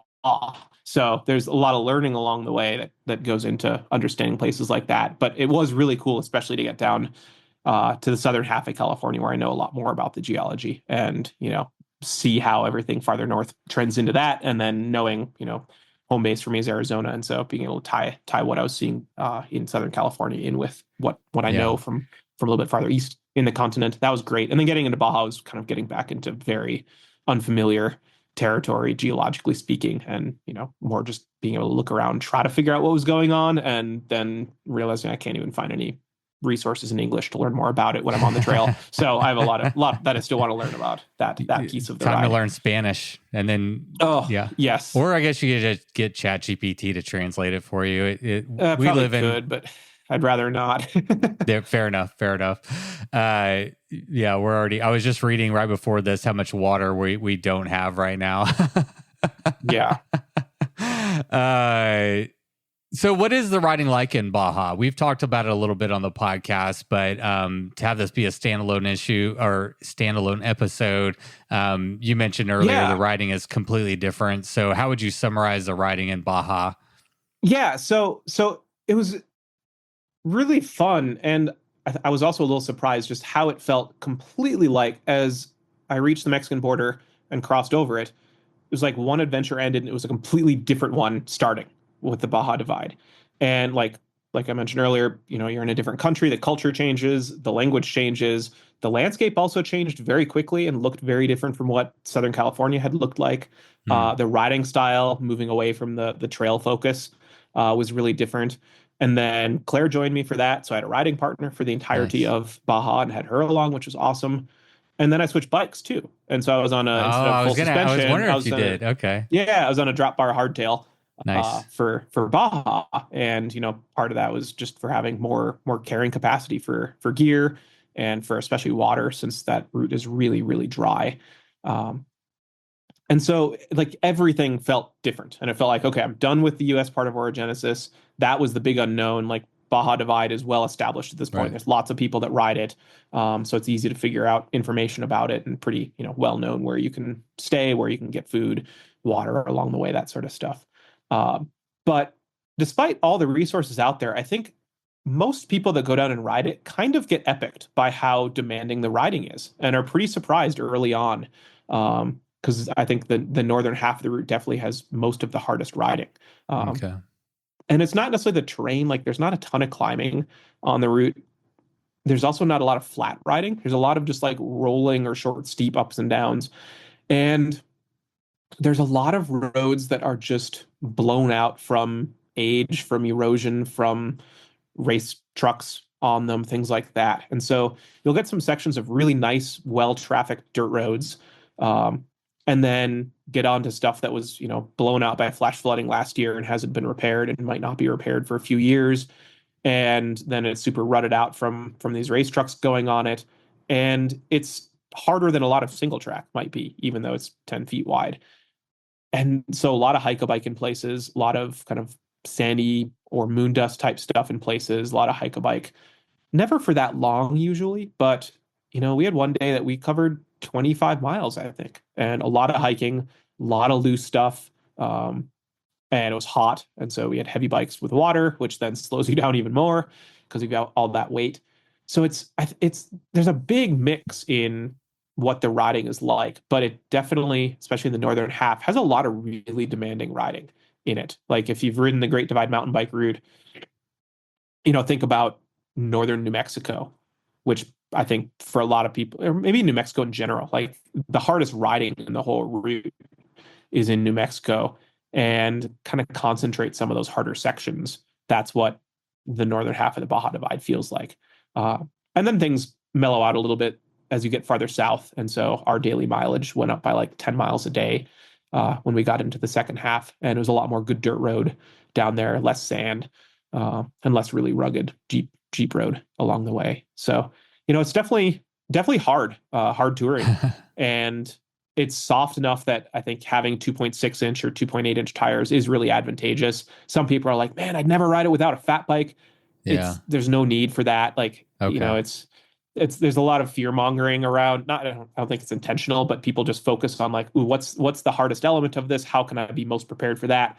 And for a lot of people, that's the sandiness of it or the softness of it. And the reality is that's probably like 6% of the route by mileage or something like that. It takes up 60% of your brain space, but it's only 60% of the route. Yeah. Yeah. And so why ride a fat bike for that small amount of the route when most of it's like very manageable on 2.4 inch tires or something like that? So we were on 2.8s and that was absolutely fine. We could have gotten away with 2.6s, but it definitely depends a little bit on how heavily your bike is loaded, how much you weigh as a rider. Some people have very, very heavily loaded bikes, and so wider tires are definitely going to be more supportive for those folks. About how, like, for an average bike packer, how many miles per day do you think is realistic for this is mostly a touring route, right? So for a touring pace, like, what do you think is like a good rough estimate of like daily mileage?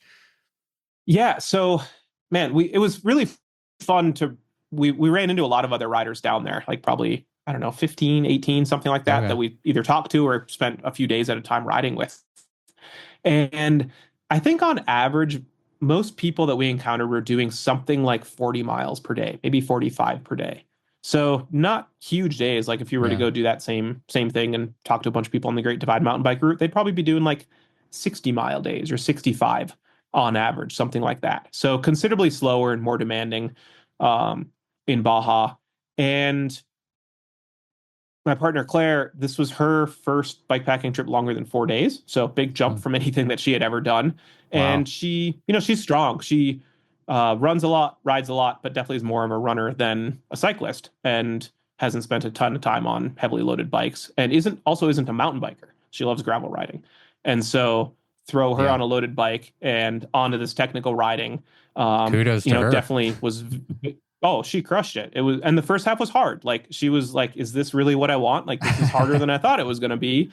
Is this actually fun? I don't know if this is, Yeah. And it improved as she got better at that riding, got stronger, and the route evolved as we got farther south.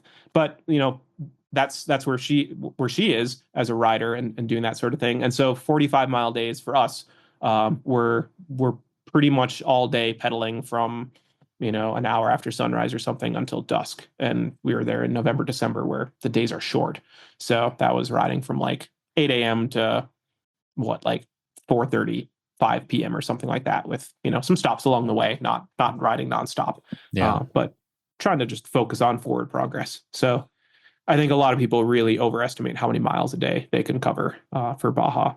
I would think so. And then you also look like Marone Golfman raced it a few years ago and set an FKT on it of like 10 days or something ridiculous like that. Like you look at that like, oh, cool. I should be able to do, maybe half that distance in a day or a third of that, but it's a whole different realm. Like we were doing a quarter of what he was doing in a day. So why ride the Baja Divide? You didn't have to. That wasn't part of the, I think most people know the origin. Oh, wait, don't tell me. You got it. I got the other I fucked it up. I got the other one, Orogenesis, stuck in my head. Orogenesis. Yes. I got that other one stuck in my head and it won't go out. But yeah, like, so that wasn't technically part of your scouting, or maybe it was. Well, it wasn't part of the kind of ground truth thing I was doing, but it is technically part of the route. And so I did want to ride the whole thing.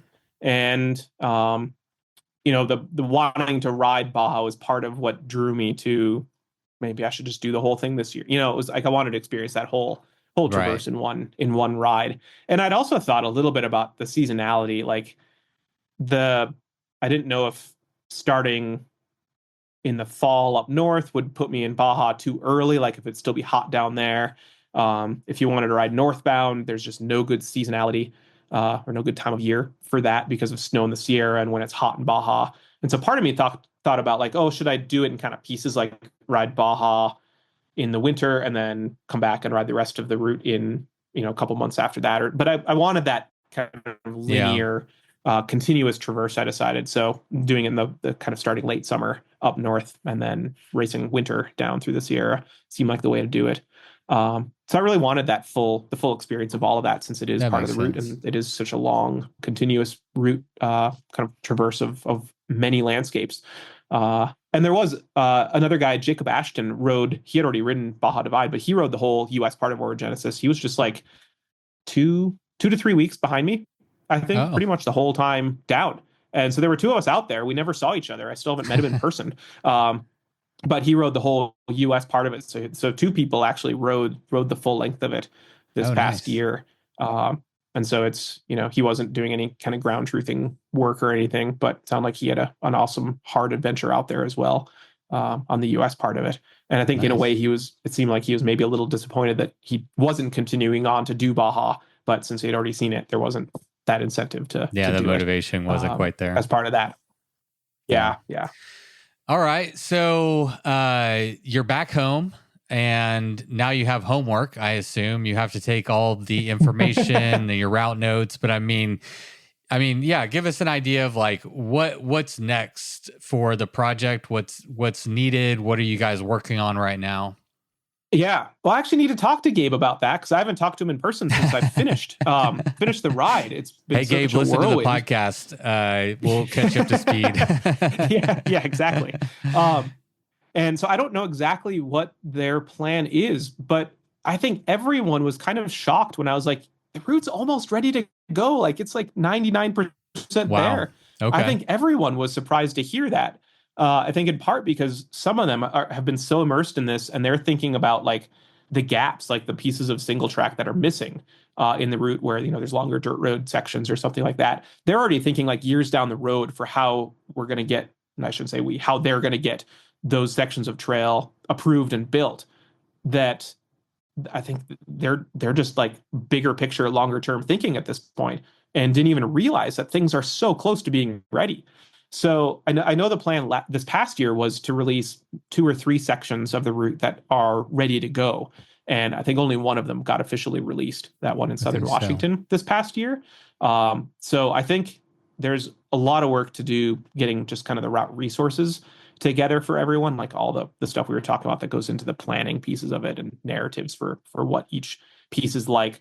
But the route is not far from being ready to release the whole US part of it to the public. So I'm hoping that we can all rally and make that come together sooner than later. But like I said, I'm not officially involved in the Orogenesis organization. And so I think we just need to figure out when I'm going to have time to compile everything and then what the steps are to, get all that into Ride with GPS and get the routes ready to release. So the route that you rode, I mean, I know you had to take a couple fire detours, et cetera, and it sounds like they have in their mind, based on what you said, like, this grand vision for more single track connectors. But if I understand what you're saying, like you could release something similar to what you did, in the near future. Yeah. And then in the more long-term future, you would add in these extra single tracks that are like getting built, but there's something in place now that is almost rideable. It basically is rideable with just a few little corrections here and there for things that didn't quite work out on the ground when I went through. So yeah, it's super close. It's gonna, like I said, it'll evolve for years to come as more trail is built. There's some places where there's trail on the ground already that just needs a lot of work to basically open back up to make passable before it can be included in the route. And then Evan Solberger in Southern California, who's put in a ton of volunteer work doing scouting for this. He's got visions for a bunch of smaller loop options off the main spine of Orogenesis along the way. So I think he's going to start trying to get some of those out next year, later this year, 2026. So there should be a lot coming fairly soon. And man, I've had so many people reach out. They're like, hey, can you share your track from this piece or from that piece? I want to go ride it this summer when the snow melts off, which there's not much snow anywhere right now. So than folks expect. But yeah. Well, let's speak to that because that was actually going to be my next question. After listening to this podcast, and I mean, you were out there a while. I'm sure a lot of people were following your journey and interested to maybe follow in your footsteps. What would be your recommendations for people who are kind of chomping at the bit to get out there? Would you say, hey, hold up, let's wait till we get, a more vetted route, or, your track leaders is out on the internet, someone could follow your tracks? Like what would you say to people who are thinking about maybe taking this on? Yeah, people definitely can. I would say wait a few months to see what the plan is for getting stuff out this summer for this next riding season is. Southern Washington, that piece is already released and is awesome. And so that's one that folks can already ride. And if you do want the whole route, you can reach out to the Orogenesis Collective, and Gabe will send you the kind of the beta version, basically what I rode more or less. And it's not quite fully refined, obviously, yet, but you can go ride it on your own. It's not like it's being kept secret or anything. It's just not quite finalized. Yeah. And so you've been only home for 30 days, so we'll give you a little bit of time. It's okay. Yeah. So tell us about, sorry, go ahead.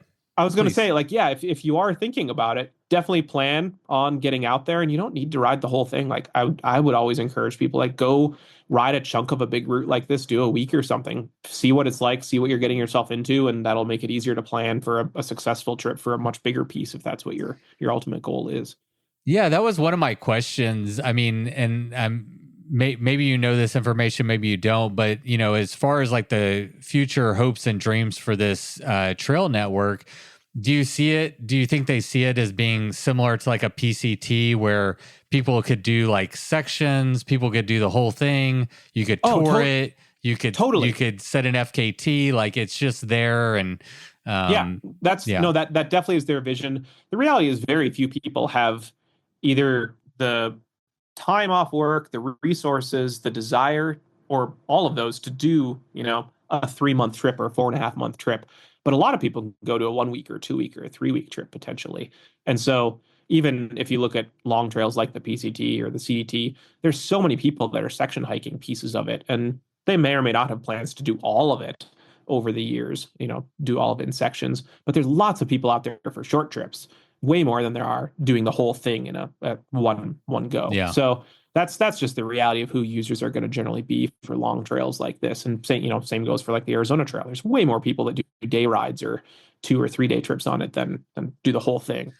It's interesting. We don't really have, we have like the Tour Divide, but still with the Tour Divide, people tend to want to do it in one go.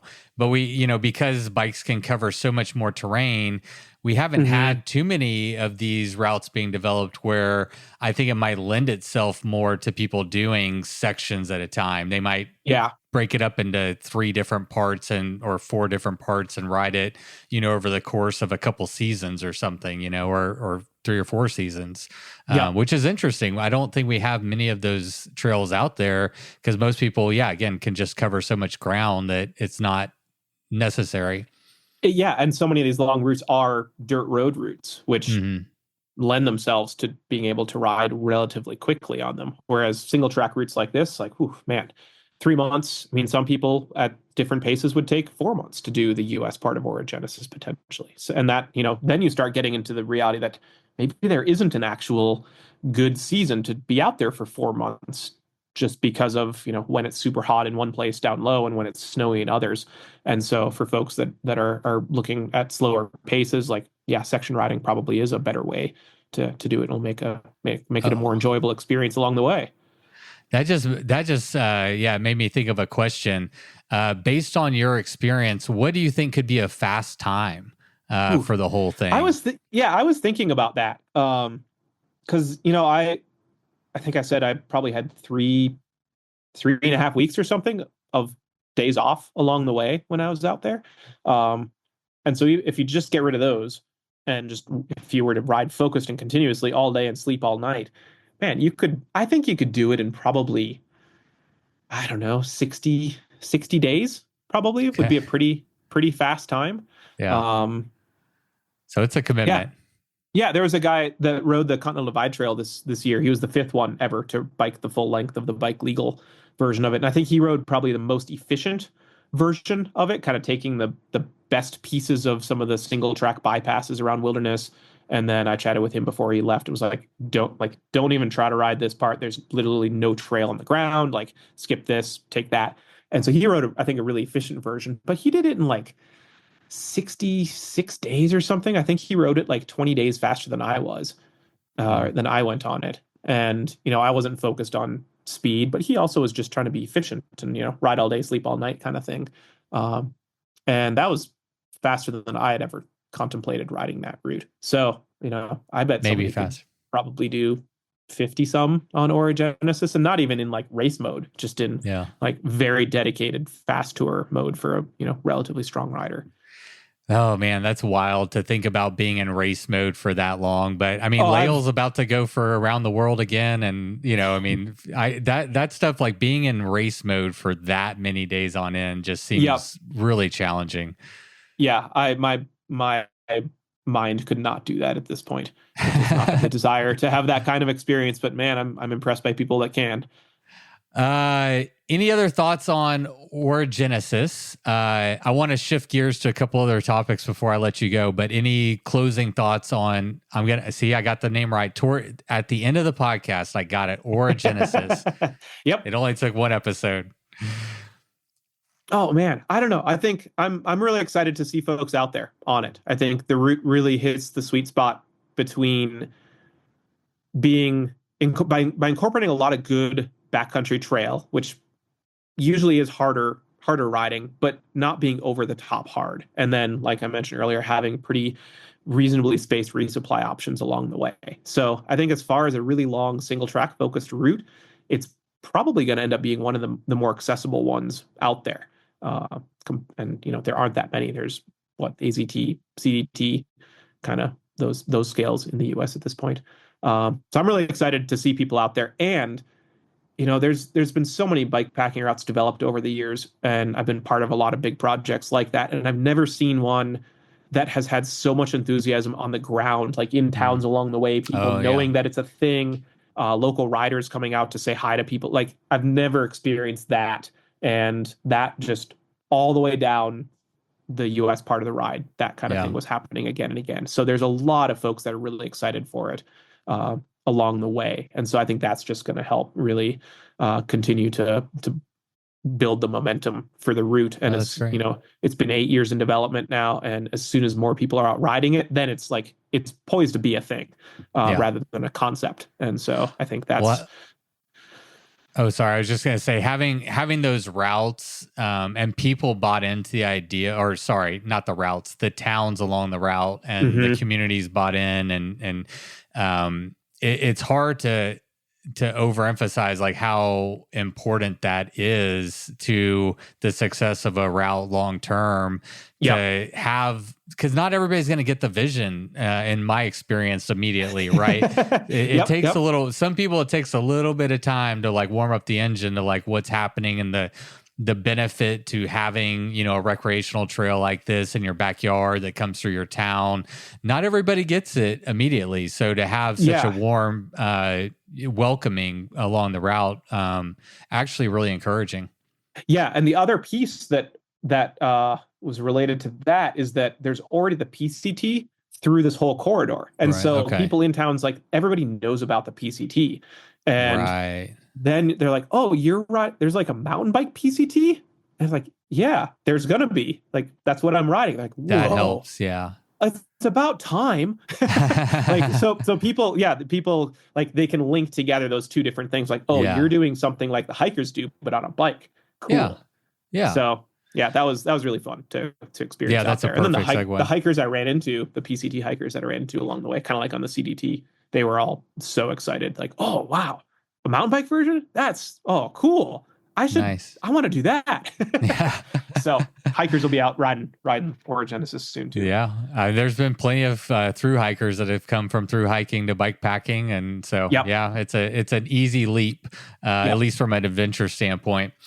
All right. Well, let's touch on bikepacking routes real quick. What is your? I haven't seen anything change, but what is your current role with bikepacking routes? I don't have an official role at this point. I've been a little bit less involved. Well, pretty much uninvolved since early last year because Orogenesis kind of took over, and I was so overwhelmed with the prep for that, and so. Bikepacking routes is just off and flourishing without my involvement, which is awesome to see because my goal was never to be the ED of this forever, running it forever. Like I really, didn't necessarily even want that role, just wanted the organization to succeed. And so we've got Noelle Battle in the ED role at this point and just crushing. She's accomplished so much in her time there, gotten so many new programs off the ground. The community routes community route program is, I'm seeing new routes in there being submitted and released every few weeks, which is amazing because those are all stewarded routes that have local people that are making sure that they're up to date and the resources are detailed and, not setting people up to get epicked along the way. So that's really cool. And Noelle and Kate Boyle were in Washington, D.C. With Outdoor Alliance and doing advocacy work, meeting with lawmakers when was that? In October, I guess, when I was out on the trail. And so it's amazing to know that this little tiny organization we founded, gosh, 8 years ago now, I guess, Wow, is has it been now 8 years? My it's been 8 goodness. years, yeah. And So Bikes or now Death started 8 years ago too. So we were, it was exactly, it was right around the same time. timing. Okay. But yeah, now there's a seat at the table with other big advocacy organizations and public lands groups, and meeting with lawmakers and moving things forward in that sense. And the big Bolt Act collaboration with IMBA and People for Bikes, and that it's I can't believe how far the organization has come in that time. And I'm so grateful for everyone that's involved and has just taken it from where it was when I stepped out of the ED role and just kept running. Maybe even ran faster, I think, moving forward. So now Kate Boyle is just stepping into a dedicated advocacy role there, which is the first dedicated advocacy person there'll have been at the organization in its history, which is amazing. So. Do you have a visitor? Claire's here. Hey, Claire. How are you doing? Hi. Welcome to the Bikes or Death podcast. Tell us all about your Tour Divide or your Baja Divide. Baja Divide. Yep. I wanted to say nice things about Noelle Battle. I have you stepped down and Noelle stepped in, and I've got a chance to work a lot with Noelle. She and I both worked together with the Ride Your Damn Bike Festival that we did in Fayetteville, Arkansas last year, and we rode one of y'all's route projects there at Devil's Den, that bikepacking routes. Oh, that was the one you did. Oh, cool. Yeah, we did Devil's Den. And yeah, I know you did that one because I used some of your photography in our promo and stuff like that. But yeah, Noelle's been doing a great job. She's really seems to be like on top of it, and it seems from like the outsider's perspective, there's a lot of momentum, and she's really carried the torch well. And I said this to you the first time we talked about bikepacking routes. Is I think you said I'm surprised at how quickly it's taking off, and I think that speaks to how much it was needed, right? How much that role, how much we needed that representation. And so my guess is that that's part of its success. Part of it is y'all doing a great job and putting together a good mission plan, a good team, all that, good community surrounding it. But it was also really needed. We need, what did I say in our first podcast? Like, we need adults at the table. We're out there just playing bikes and playing in dirt. That was exactly what you said. Yeah, we need some adults in charge of this thing. So it's good to know we have adults manning the ship somewhere. Yeah, and it's been really, when Noelle stepped in, she definitely kind of changed the focus of certain things based on where she thought the organization should be going and where the kind of ever evolving board of directors did. And so there's been a much bigger focus on the community side of things.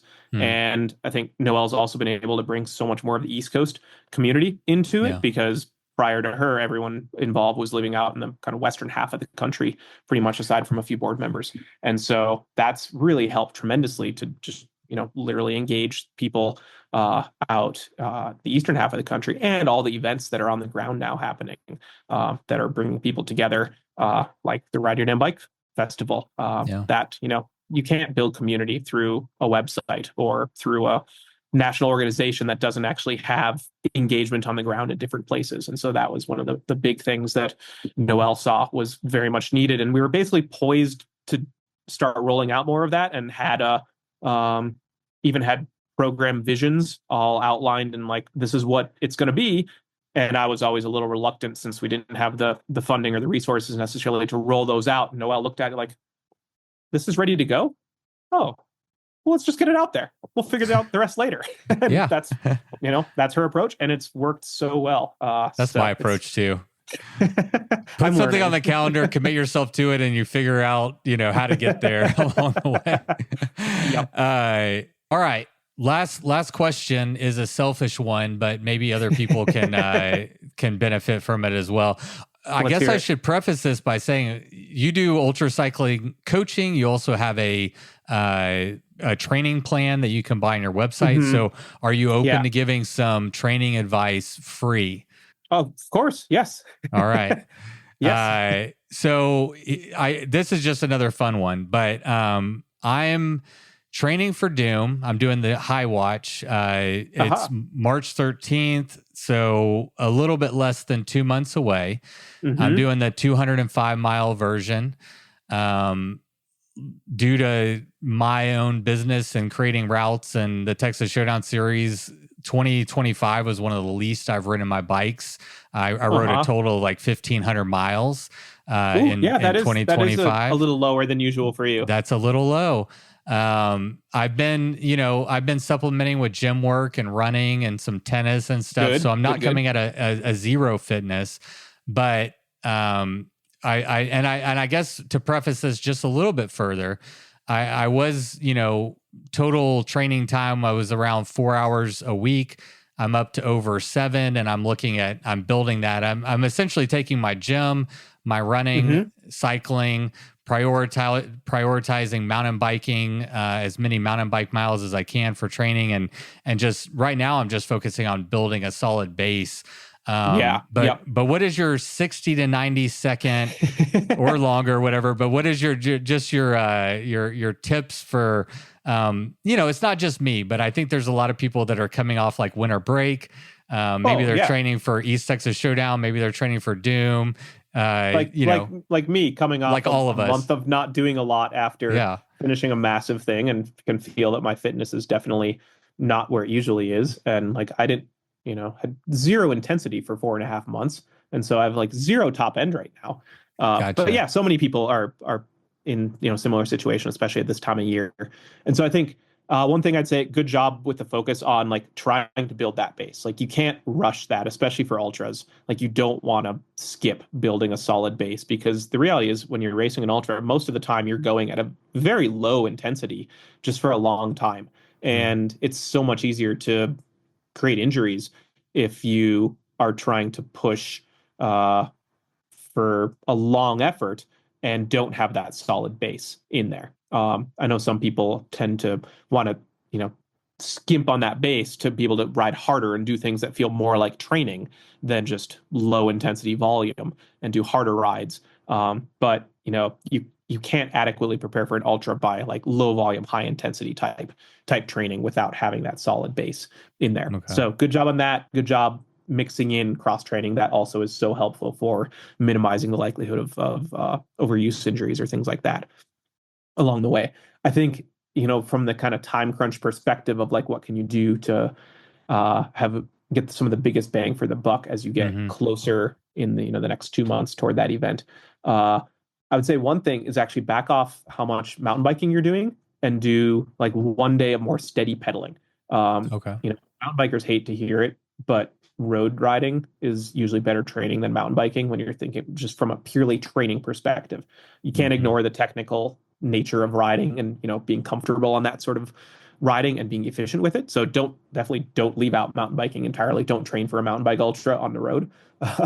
But yeah, doing, if you can start doing a couple back-to-back days, like on weekends, one of those on the road, one or like gravel, and one on trail, I think that would be a really good balance and keeps the fun in there for people that really do want to be mountain biking regularly. So the road or gravel, that would be like you're looking for, saddle time, zone 2. What are you trying to accomplish in that? When you're in that kind of base building period, definitely the steady pedaling is one of the goals. You just don't get that with mountain biking. And so if you were to go out for like a 4-hour mountain bike ride, you might only be pedaling for 3 of those 4 hours, even if you're moving for all 4 of them. Whereas road riding, you're pedaling, especially in flatter places, almost the entirety of the time. And so you get more training value in there for the duration that you're out outside of the bike. And then it's also easier to control efforts when you're on the road compared to riding trail. And so something else in the base building period that I think is really important, and this is more kind of the second half of the base building period, is starting to work in some moderate intensity. So kind of zone 3 to lower zone 4, tempo to sweet spot, if you know that terminology, working in more of that. So these are kind of like longer, moderate intensity efforts along the way. So not super hard at all. but where you're pedaling continuously for, 15, 20, 30 minutes at a little bit higher intensity than you would be in just a normal zone 2 ride. And then on the trail, I think it's, especially once your base gets a little bit stronger, using that as just a place for just natural harder efforts along the way. Like, oh, you need to put in a hard 2-minute effort to get up this steep little climb. Cool, do it. Like, don't worry it's about kind of like built-in intervals, at least in Texas, because it's just straight up and straight down. So like you're getting your interval training in while you're mountain biking here. Yeah. So make use of that, have fun with it. And then, the nature of those back-to-back days, like that means the second day you're training on slightly more fatigued legs. That's great for increasing the training stimulus a little bit. And when you're kind of time crunched, trying to get ready for something longer, that's the best way to do it, is kind of stack days back to back or back to back to back if you can. And so, if you only can ride, say, 3 or 4 days a week, then doing a couple days like that back to back on the weekend, maybe one day midweek. If you can spread them out a little bit for consistency, that's better than, doing 3 days in a row and then taking 4 or 5 days off and then doing another. So, yeah, so maybe one during the week and then 2 on the weekend, but getting the value of like stressing your body, not over stressing, but introducing, hey, you're riding and like allowing your body to kind of get on that program and build on that. Yep, exactly. Yeah. What do you think about, because my idea is I was going to start doing longer gravel rides on my mountain bike. Yeah, definitely. And that's just a reality of, if you're going to be doing long races on a particular bike, spending a decent chunk of your training on that bike is definitely going to be better. If you were training for a race that you're going to do on a mountain bike entirely on your gravel bike, your position's different, the muscle recruitment's a little bit different.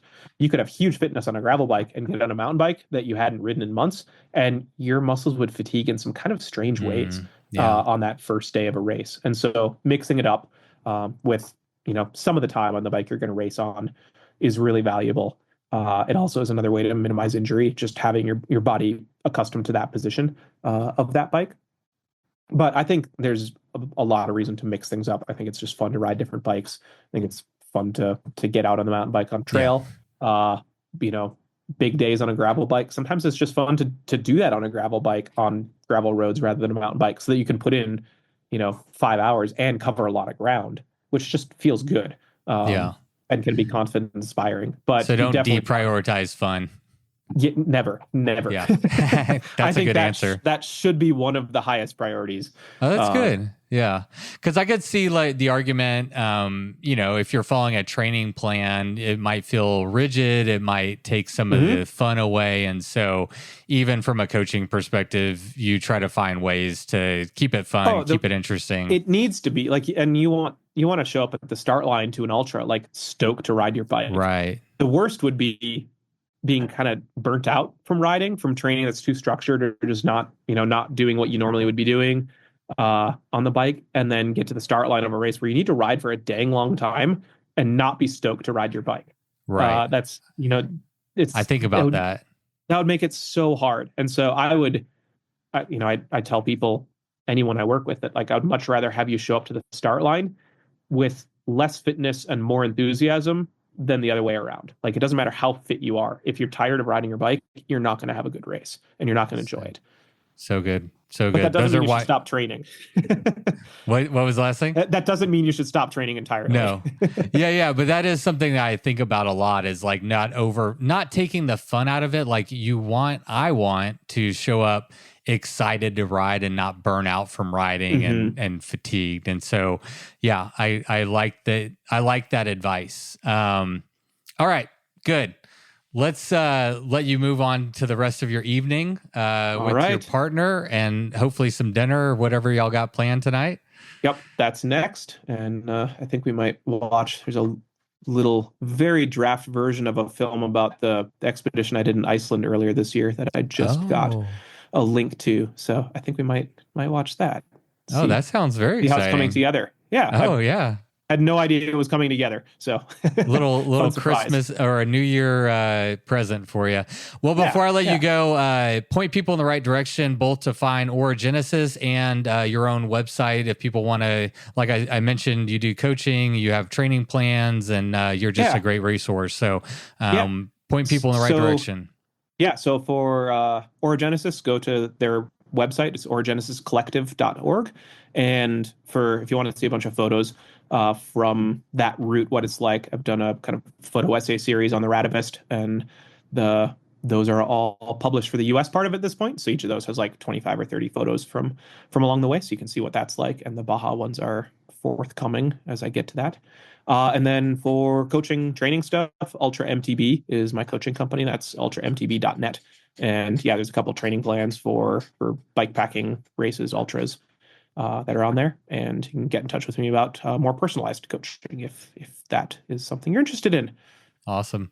I decided that I was trying to decide if I wanted to hire a coach for Doom, and it was kind of like what I alluded to earlier. Like, I kind of want to test my own arsenal and just kind of go at it my own. And part of that is like asking friends for advice, and which I just did. But and then like I want to kind of try that, and then I think it would be fun to hire a coach and like compare and contrast the difference. So totally, maybe we'll do that some other time. But thanks for coming on, Kurt. It is good to see you. Yeah. And I guess I'll be at least seeing you at the end of the year at West Texas Showdown, if not before then. Yeah, but that's still far off. Hopefully we cross paths somewhere sooner than that. But that would be nice. Yeah. Thanks for having me on here. Always a pleasure, Kurt. Have a great evening. You too, Patrick. Talk to you soon. Bye. Later. All right, everybody. Thank you so much for tuning into today's episode. I hope you enjoyed it as much as I did. If you enjoyed this episode, I would highly recommend going back and listening to my previous 2 episodes that I did with Kurt Refsnider. Those are episode 67, where we talked about his Colorado Trail win in 2019. And I interviewed him again, as I mentioned at the top of the episode, for episode 167, where we talked about his Colorado Divide trail ride that was 3,300 miles. Another completely crazy epic adventure, something that, again, he's only one of like 5 people to have ever done it. So if you want to hear more from Kurt, go check those out. And if you enjoyed this episode, maybe consider supporting this podcast over at Patreon. You can find out more at patreon.com/bikes-or-death. And don't forget to head over to oldmanmountain.com and check out their Atlas seat pack, now available in 12 liters. And they're also making their own Old Man Mountain cargo straps, available today at Old Man Mountain. Go check it out. All right, everybody. Thank you so much for being here. It is always a pleasure. And until next time, you know what to do. Go ride your damn bike. It was the middle of the night. You grabbed your knife and you held it tight. The sounds of beasts kept you awake. The sounds they made kept you afraid. In the morning, you packed your bike. Memories forgotten from the previous night. You rode faster than ever before. Was it your imagination? Or merely folklore? Fear turned into strength as you pushed further. Every pedal stroke stronger and firmer. Your bike feels weightless, your legs aren't tired. You think to yourself, just a few more miles. Bikes.